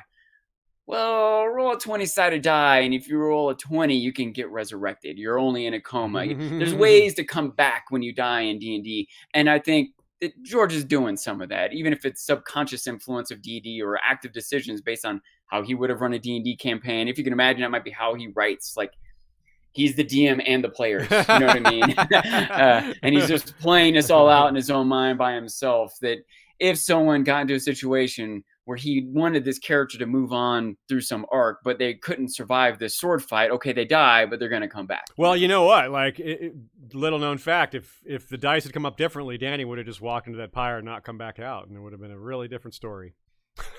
Yeah, but he rolled 2 20s, so she can. She's like, finally, a Targaryen rolled 2 20s on 2 20-sided dice. You need that 1 in 400 shot. That's because the Doom was 400 years ago, so that's why it's. No, I'm just kidding. All right, so yeah. There was a second part that she presented here, kind of a separate thing, but she mentioned that there's a mushroom called Amanita muscaria, and there's all kinds of talk about it, and it looks like a weirwood. It's like white with the red top, it's a white stalk and a red top with white with red sparkles or whatever. It looked kind of like a weirwood. But there's a guy that studied this whose name's Stamets, and Stamets is a character in Star Trek who studies the mycelial network. Anyway, it's I appreciated this extra connection. Yeah, that's in so the same cool. Michelle Yeoh Star Trek series. But nice. Yeah, they add that those mushrooms were sacred to Odin, and a lot of like Norse beliefs involved taking those mushrooms, and there are probably some other belief systems as well. That makes sense. It's kind of similar to without the mushrooms, although there are plenty of mushrooms growing in Bloodraven's cave. The similar idea to drinking the weirwood paste. Maybe there's some mushrooms in there. Samuel Forsyth says, there are still old Valyrians living in Valyria. They are old mages so advanced they're practically geneticists. When Arya Targaryen disappears with Balerion, I believe they ended up in Valyria. They had contact with the old Valyrians who had been trying to reinvent dragons. They'd been crossbreeding worms and fireworms, but the offspring were too wild and uncontrollable. They weren't sure what made the old dragons tameable or able to bond with their riders. They captured Balerion, and Arya took massive samples and came to the conclusion that in order to breed a dragon that can be bound and ridden by a human, the fireworms they used to crossbreed with wyverns must first gestate within a human body. That's a lot. So that's a theory with legs. Many dragon legs, or snakes, or slithering. Yeah, maybe there aren't legs, just slithery. Anyway, so there's definitely rumors of people still living in Valyria, and if they were, they might be like altered by the magical fallout. I'm not sure they're hidden magic enclaves in there. That might be a little too much for me, but I do believe if anywhere this knowledge still exists in the world, it's a reasonable theory for where it would be. I would kind of think that they would pick up and move somewhere else where it's not a blasted hellscape. But maybe there's some reason why they had to stay. Maybe there's some local developments that they wanted to study. I don't know. But if we get to the thing that I find most interesting here is how this touches on the idea of dragons being a creation, and that the fireworms required some kind of human, like, starter DNA. The fireworms burrow through rock and stone. We know that they were a terror to the hapless slaves of Valyria who were sent down into the mines. They'd occasionally encounter one of these. And so, yeah, there's a long-standing theory that these are creatures crossbred with wyverns to give them flight. So you just take a fire-breathing worm that can't fly and burrow and give it wings that wyverns do have, and they don't have fire-breathing, and you've got a dragon. So it's very peculiar how dragons just happen to have the most noteworthy qualities of these two creatures and have so much in common with them, and especially in light of the fact that we know genetic alterations are something the Valyrian did a lot of. Whether that leads to there still being some of them alive and still experimenting, I would guess no. I can't say for sure. Balerion, something happened to Balerion, some huge wound. I could see that being a fireworm. I could also just see that being just fire damage. It doesn't look like fire damage. It looks like a creature did it. So I could see that being a fireworm or some other thing. But yeah, I like the idea of... I love delving into the genetics mad scientist angle here. But the idea that they're still alive, that's a little too much for me. I kind of want it to be true, but I can't. It doesn't sit quite right with me in terms of the realism there. But again, there's people living in the blasted landscape. I do believe that's possible. I'm just not sure they're performing experiments. I'm not sure that the conditions of that realm allow for things of that. The experiment they're performing is whether or not they can live there. So far they are, I guess, without having any long-term effects. Yeah, they're getting the equivalent of radiation sickness or genetic alteration to their DNA, something like that. They add a little footnote here that it's a little similar to Lightbringer in that if you have the sword is quenched by human flesh in someone's heart, then the heat of these embryos inside a body might be a conceptually similar idea. Of course, in Arya's case, it didn't cool them off. Her body could not handle it. And she is Targaryen. I mean, she handled it for a while. Like, arguably, a non-Targaryen would have died a lot quicker. In fact, if I had to bet, that would be the case, because there is pretty decent evidence that Targaryens have some heat resistance, if not the disease resistance as well. So, and we do know that Nina points out the fireworms grew to, quote, monstrous size. I mean, Balerion was also monstrous, but monstrous versus monstrous. Yeah, sure. They're aggressive creatures, right? All right, next. Diana Dunlap says, every tinfoil hat theory about Quaithe, because frankly, they are all tinfoil hat, and I say that as someone who would like to know a lot more about Quaithe. Is she Alice Westhill? Is she Shiera Seastar? Let us consider. I don't think Quaithe has a secret identity. I think Quaithe is Quaithe. I get why people want to attach a secret identity to her. She's got a mask. And why does she have a mask? Like, why conceal her identity? Well, partly it's a cultural thing that Ashai do. But why did George write it that way? Why did George write masks for the Ashai people? Was it purely to conceal the identity of a few characters? Or was it just, that's just how they are? I just thought it would be a cool cultural thing to do, like a nice, neat, mystical thing for this particular shadowy, mysterious culture to do. But yeah, it could be a way to just conceal identities amongst multiple characters, and Quaithe maybe being the most front and center of those. I don't think it's Shiera Seastar. That's kind of random to me. I like the idea of trying to figure out what happened to Shiera, and she was definitely deep in magic, but it just seems kind of obscure. Like, there's very little to connect these characters. There has been some work done, Radio Westeros. I was going to say disconnected when you said obscure. Yeah. It's basically like there's no... it's one of the things where it's like you have a screw. You don't know where it fits. It's like, where does the screw go? And you find a spot that it fits. That doesn't mean that's where the screw... That doesn't mean it's the intended spot for it. Because it's hard to disprove that it's Shiera. Like, there's very little counter evidence other than, well, this is 100 years later. Why would she be alive? Well, we've seen other examples of people having extended lifespans, so that's not that strong of a counter evidence. It's not like something you can just throw around lightly either, but it's like, yeah, it's hard to follow that analogy a little. If you find a screw in your living room and you're trying to figure out where it goes, you don't go to the neighbor's house and say, "Hey, does this screw go in your house somewhere?" Yeah, in this case, that's too far away. It's probably just somewhere in the living room. In this case, it's much farther, like Ashara compared to King's Landing. It's like, this is a screw that goes into Westminster Abbey, you know. Like, I found it in my living room in a share. Like, oh, this is the screw from the USS Nimitz. That makes sense. So, anyway. It could be, especially if magic's involved, but it's a stretch. It's a stretch. It is a stretch. So Alice Westhill, I mean, that one really I don't get because, yeah, I know people have thrown that theory out there, but there's nothing magical at all about her. So I don't know who Alice Westhill is. Alyssa Farman, one of Alyssa Farman, the explorer that sailed west. Like, that's the one thing she has here is that she sailed west and could have ended up at Ashara. Okay. So at least she's got proximity. The proximity argument is not against Alyssa Farman, but the complete lack of any magic in her background at all is like, well, maybe she learned magic at Ashara. That is the place to learn. If you're going to go to learn magic, that would be the place to go. But still, she's an explorer. She's not going to stop to learn magic. She wants to go back out to sea. Although maybe she's learning wind magic and stuff like that. If so, then what's she doing? Doing this stuff then. This has nothing to do with wind and exploration. I don't know. Anyway, yeah, so I think that's one that's just, it's like, it's the screw that no one knows where it goes. It's like, oh, maybe it fits here. Oh, it does kind of fit here. But there's probably a better fit for it that we just haven't found the screw hole for Assuming there's even a secret identity. Yeah, or, I mean, you may be also talking about the idea of what might have happened to Shiera Seastar and needs to get connected. But I think Quaithe's interesting enough character on her own. She doesn't need to have some secret identity to be interesting. So. We could learn what happened to Shiera through Bloodraven. Bloodraven was in love with her. He proposed marriage to her a bunch of times. She was like, nope. And apparently she liked keeping him at arm's length. And, well, whatever happened to her, he would probably know about it. Even if he doesn't know if she's still alive or not. Like, if she sailed west or sailed east, he may not know whether she's still alive or not.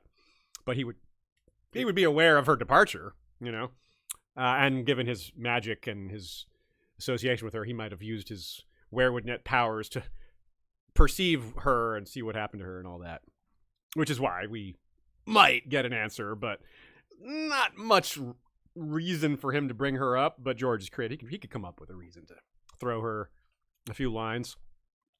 Jeff Long says, the flashbacks of Dany's house with the red door is foreshadowing to where she'll end up at the end of the story, quote, alive and living a quiet life at the house with the red door. Interesting.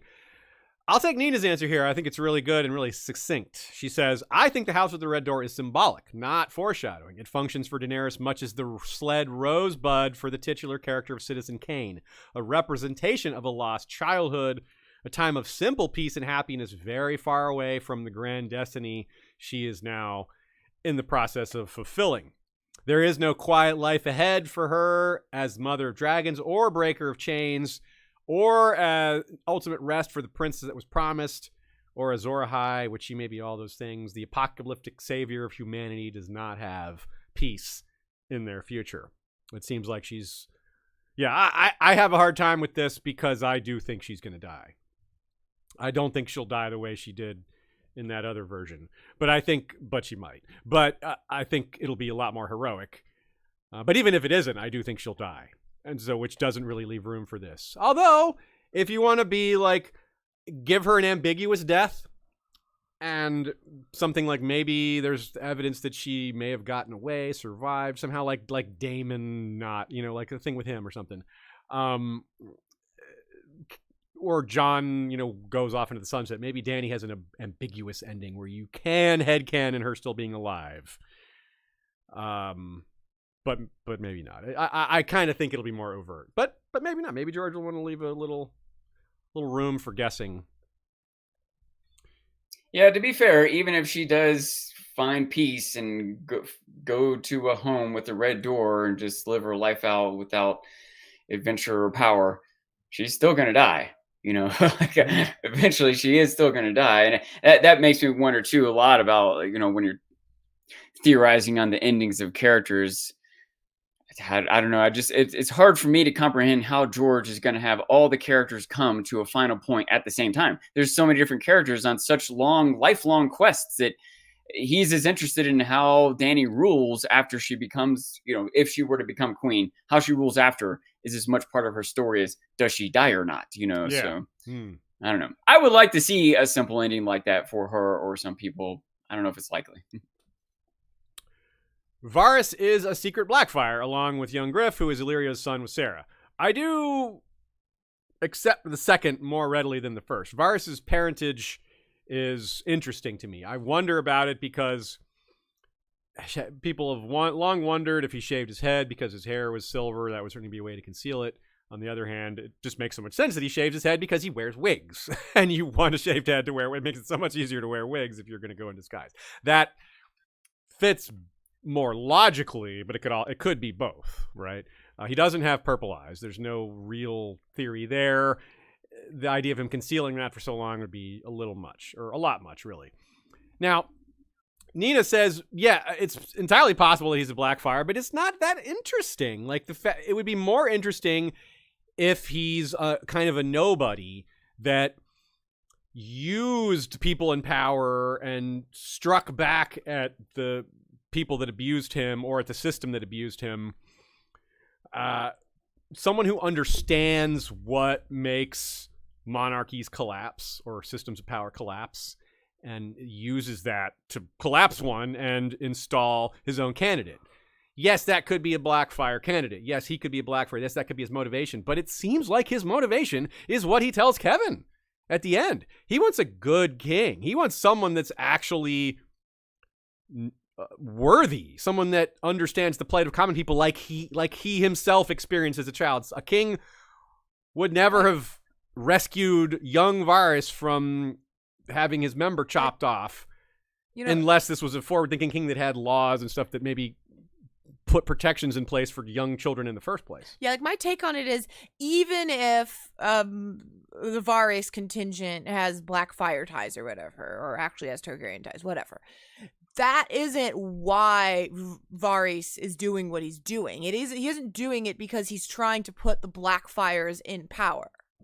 He's doing it for the reasons you went into, Aziz, that like trying to like cultivate what he considers to be a good king and all that. But it makes it easier when when Illyrio and Sarah are actually have ties to that, and the actual person you put forward can do it. But I don't personally think that, like, even if I kind of do lean on the idea that Illyrio and Sarah are the connection and why young Griff actually has some Targaryen dragon blood, in my head, I don't think that is why Illyrio and Varys are working towards this. Like, I don't think it's because they're trying to like take their rightful place on the throne for the Black Flag. I don't think it's because of like, it's not justice it's not the justice of their house deserves it or one of their houses deserve it. It's justice, period. Yeah, justice for all is what they're after in that regard. Even if they have to do some very evil stuff, and maybe even Illyrio doesn't care about that as much as Varys does. Yeah. That's another distinction. We don't have to assume they're of one mind. Like,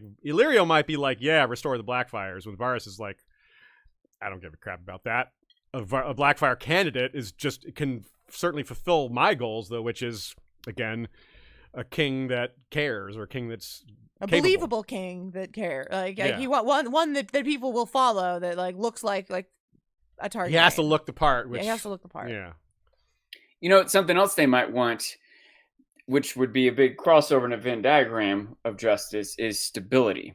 Illyrio, who seems to be merchant of sorts, right? He's concerned with wealth and trading, maybe some other stuff too, but that seemed to be key to his character. Stability is good for commerce. It's good for people. It's good for the population. It's good for farming. It's good for society. It's good in a lot of ways. Sometimes it might be at the expense of liberty or justice or something.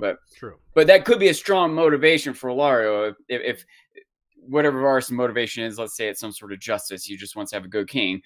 A good king would be good for Illyrio's business. So, all right, I'm with you. I can, and that might be a counter to Littlefinger's chaos is a ladder. Having another character seeking out stability would be a foil to Littlefinger seeking out chaos.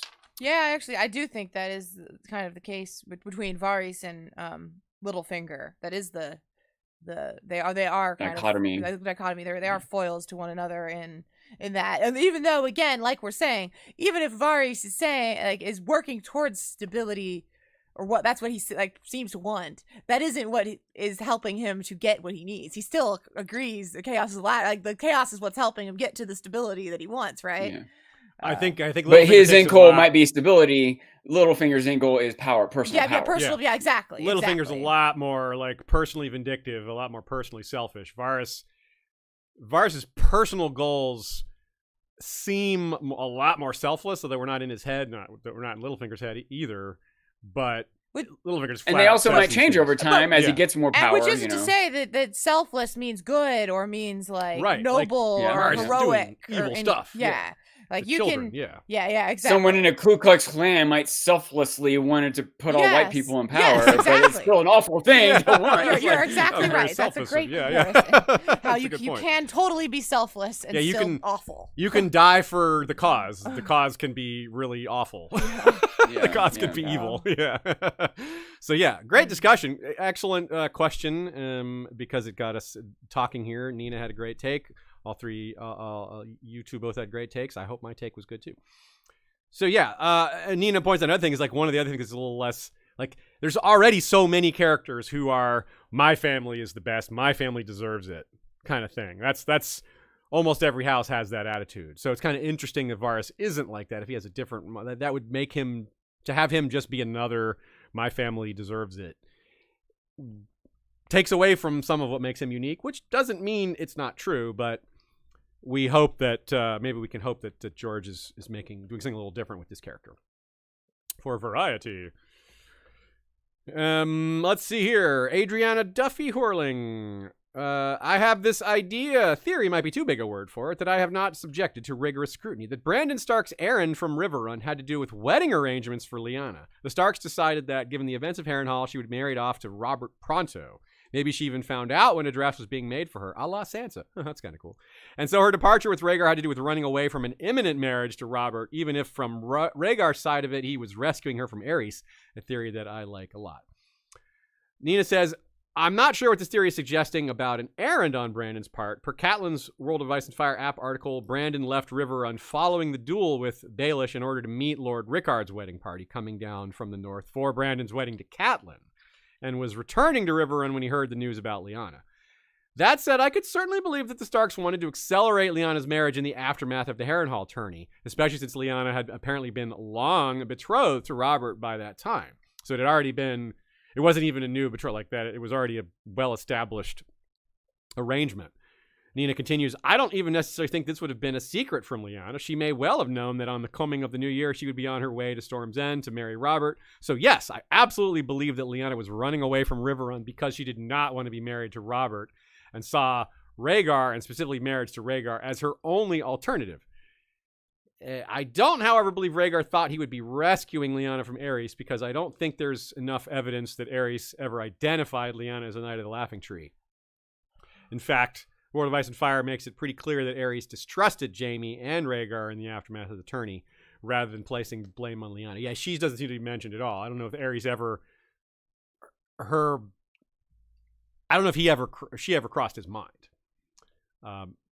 He might be just like a lot of other chauvinist males in this society, and would even consider the woman as being the instigator here. He would only be looking for men especially because it's a joust. Like, in this case, it's not even that chauvinist. It's like you're looking for a jouster. Like, like you probably are looking for a man, which is part of what makes it so sneaky in the first place. If it is Lyanna, which I do believe, it's part of what made it work so well. Is like, even Rhaegar probably wasn't looking for a woman. He's like, oh, it was a woman? Really?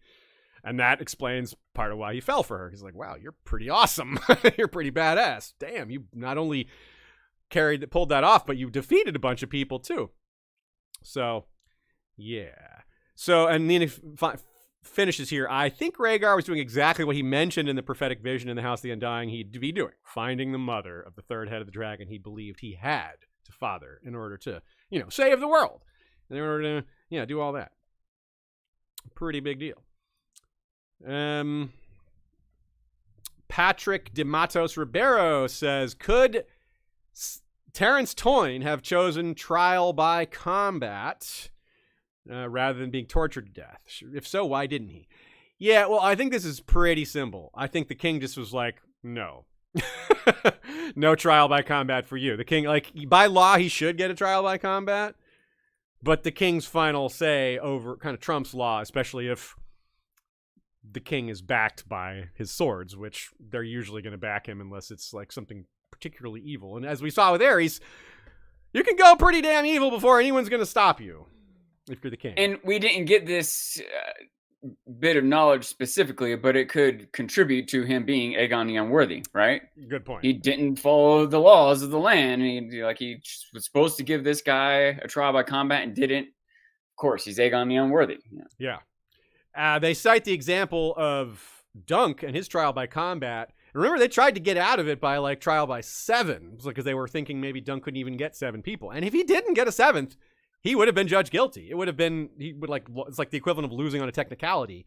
So the same thing might have happened to Toyne, right? He just couldn't find 6 other people to fight with him. Yeah, like who would fight with him after what he had done? We didn't get that detail, but that might be what happened. That might be why he didn't get the trial by combat. They're like, sure, find 6 other people here. He's like, can I find 6? They're like, I'm busy that day. Sorry. Like his brothers would fight for him, but there wouldn't be 7 of them probably. You know? Aegon told me I'm feeling sick right now, so. Nina agrees, like there's no reason why the king just has to agree to follow the law. And this is a particular king that, of all of them, would be perhaps the most likely to ignore the actual law. And he wouldn't want to lose. Remember, Nina has a great point here that he already went the trial by combat route with Aemon and Daenerys trying to disprove the parentage of his own son, and that backfired on him. So he's like, am I really gonna, like, he's not the smartest tool in the shed, but is he really gonna try that again? Especially when it's maybe Aemon the Dragon Knight. This would be the chief opponent of Terrence. Like, okay, well, in that case, he might be like, okay, with my brother on my side, I would probably win, but he's not gonna take that chance. And he's the king. He's like, nah. You die now, and I want you tortured to death. If you lose a trial by combat, I can't torture you. So, like, no, that's right out of the question. And I can't make Bethany watch. So, yeah. Don't forget, he also executed his hand to the king, the Bracken Lord, whose name is never mentioned. He's just Lord Bracken. Didn't Aerys even, wasn't that the trial? All right, your opponent is fire. Wasn't that? Yeah. So he might have said, yeah, here, trial by combat. You're going to fight these 4 horses that are tied to your limbs. Perfect. Yeah. You're going to fight physics. Yeah, you're right. Aerys is a great example of what he did to Brandon and Rickard. Yes, you're totally right. So yeah, they don't have to listen. They do not have to. The king is like, yeah, I do what I want. Anthony Palma, how's it going? Anthony says, Tysha is the sailor's wife, a sex worker in Bravos, and Tyrion is the father of her daughter, Lana. Well, it's probably not true. It could be. Like, this is another one. It's like, well, the screw fits, but it probably fits elsewhere, too. This one is one that fits, but it's not like, there's not a lot pointing to it. It just kind of works.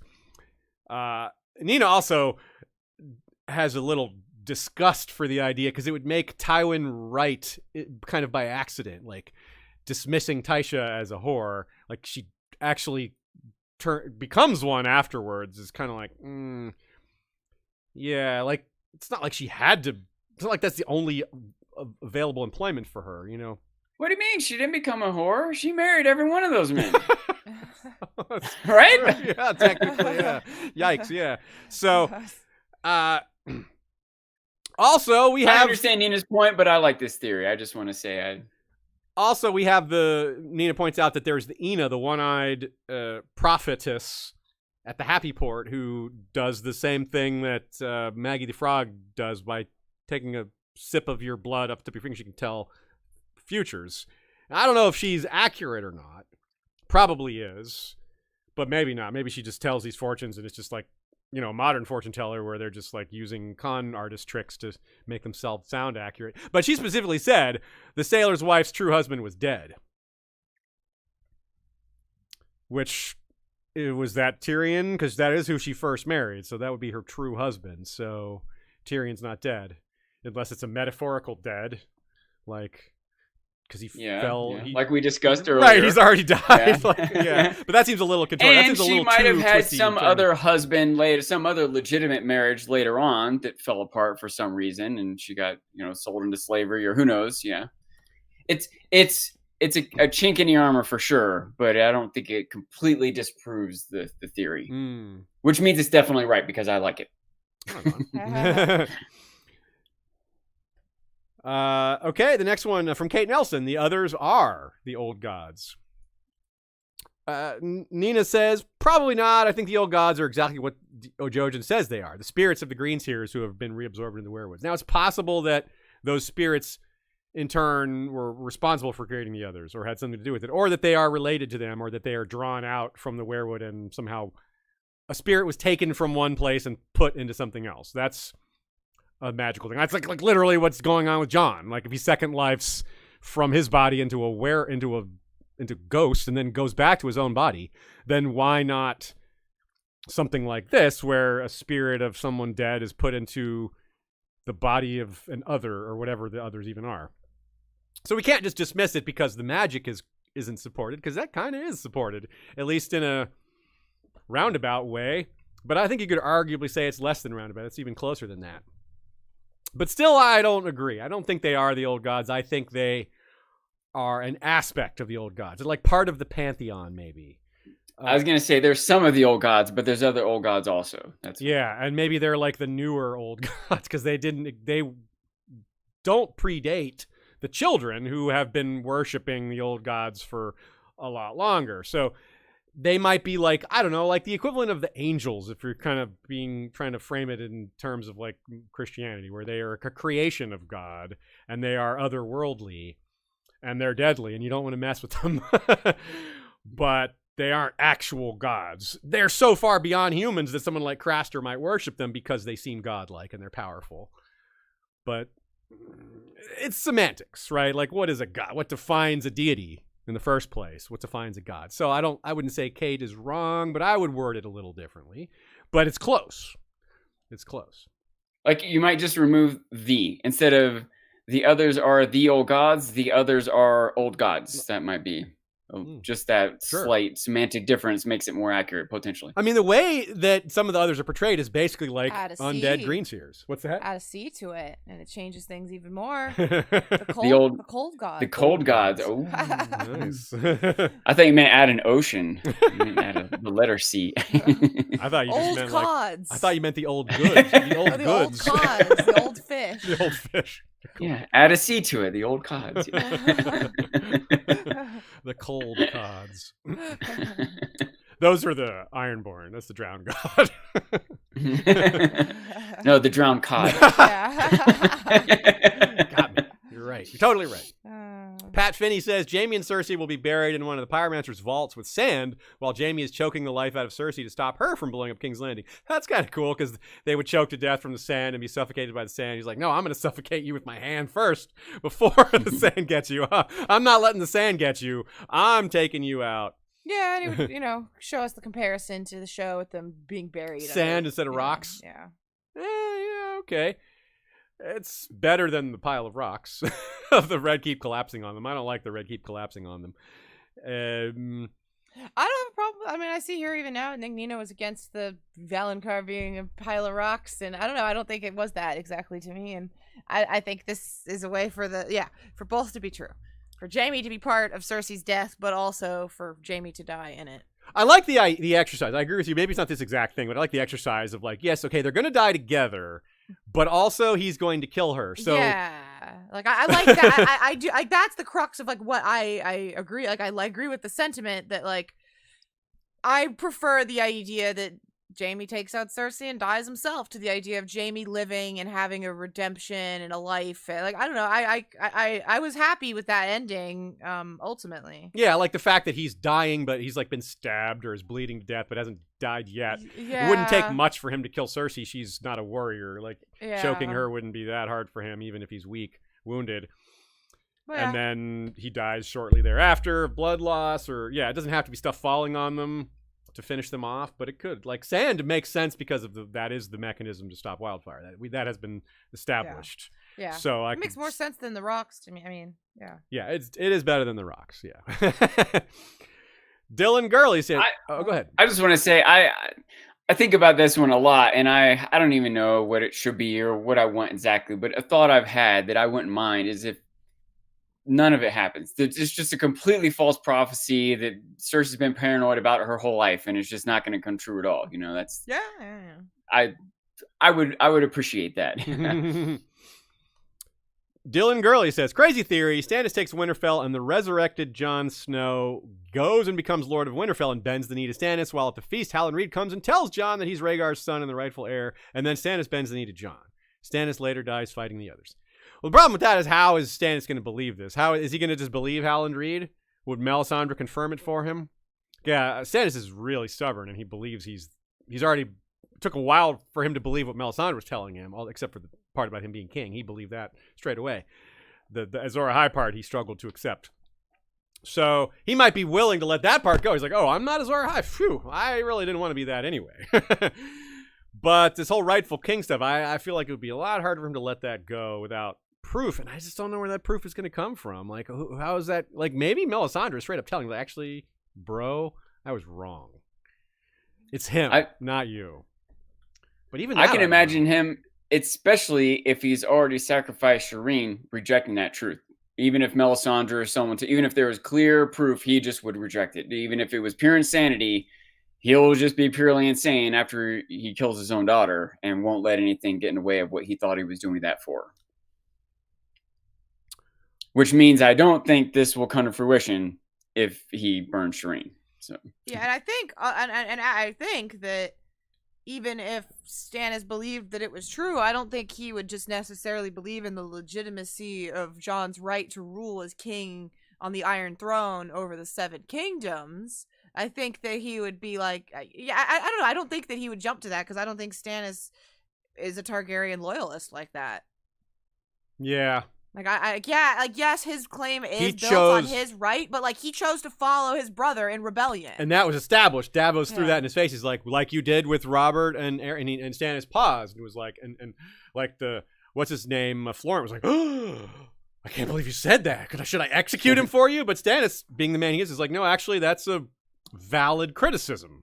You know, that's a valid point you make. It was a hard choice, but I chose my brother and my family.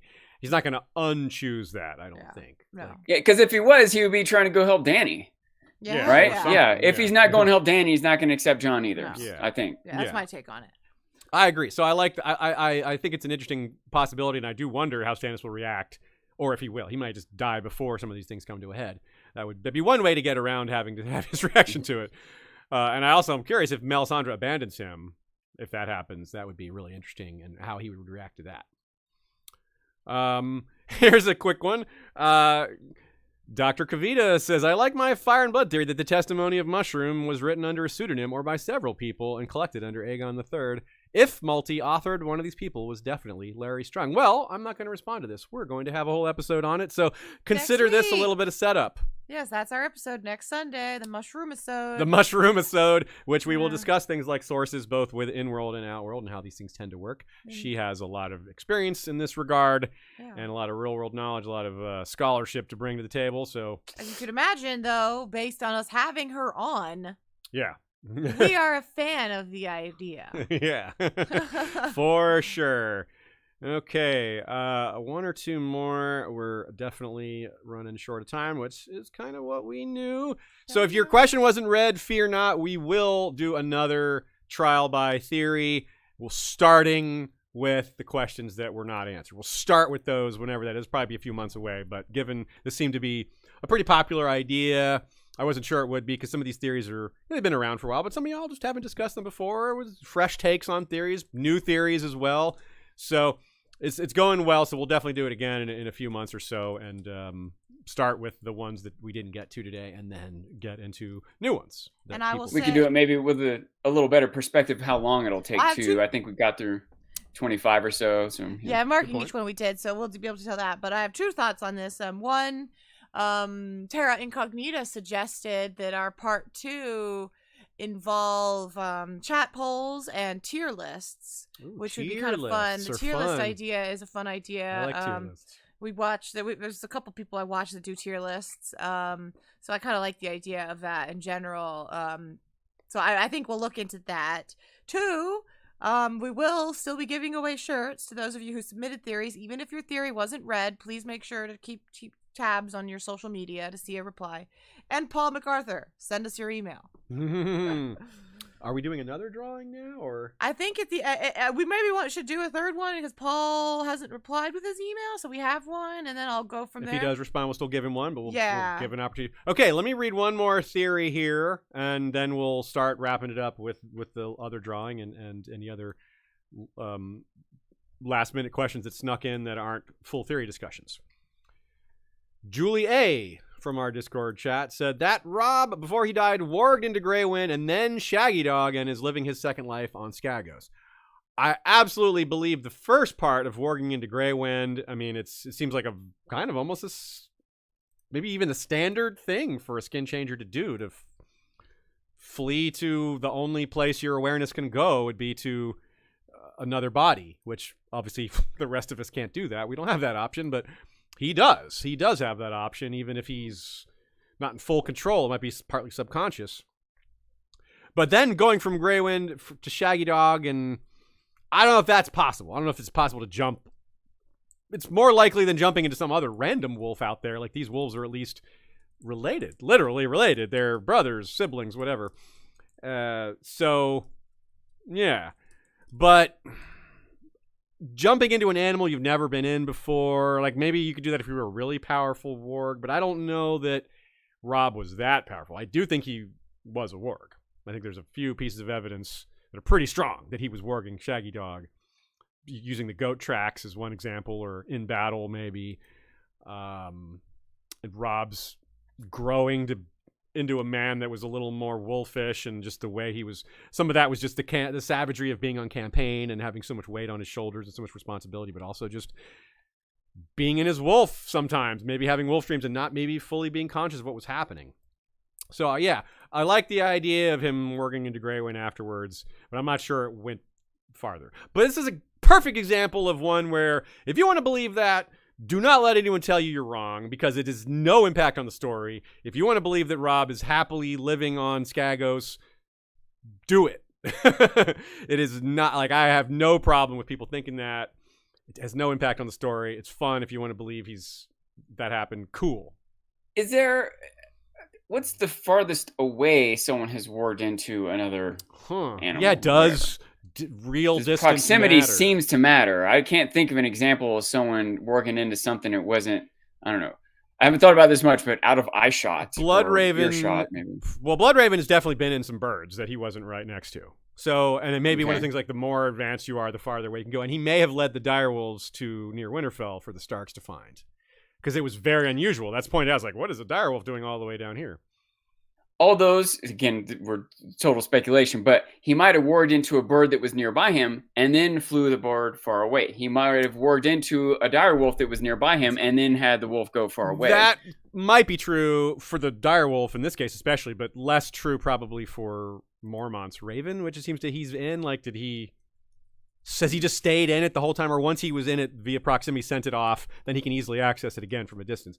Yeah. Maybe that's inventing too much. Bloodraven could also be on other levels, working through trees and stuff. Like, he's in Bran's dreams from a distance.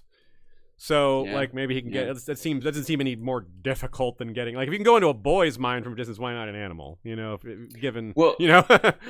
Let's give that is a possibility. We're still talking about Bloodraven, who is maybe the most powerful wizardress character we know of. Robb is like, low level. It seems like maybe he can warg, you know? Yeah, he's like, a subconscious warg at most, maybe. Yeah, like, he never comes out and says anything of that regard. So yeah, we kind of assume he's lower level power. Maybe he would have grown into it if he had had some training, but yeah, like, it seems like it's going the way it's going the way of Arya, probably, where she's not exactly clear what's happening, but it's just growing and growing, and with more time, it may have grown into something really powerful, but there wasn't more time. He was killed. Okay, so yeah, we probably didn't even get through half of the questions y'all sent to us, so apologies if it didn't happen for you. We didn't do them in any particular order. It was kind of random, so we didn't pick the ones we wanted or anything like that. It was just kind of in order. We just vibed. We did just vibe.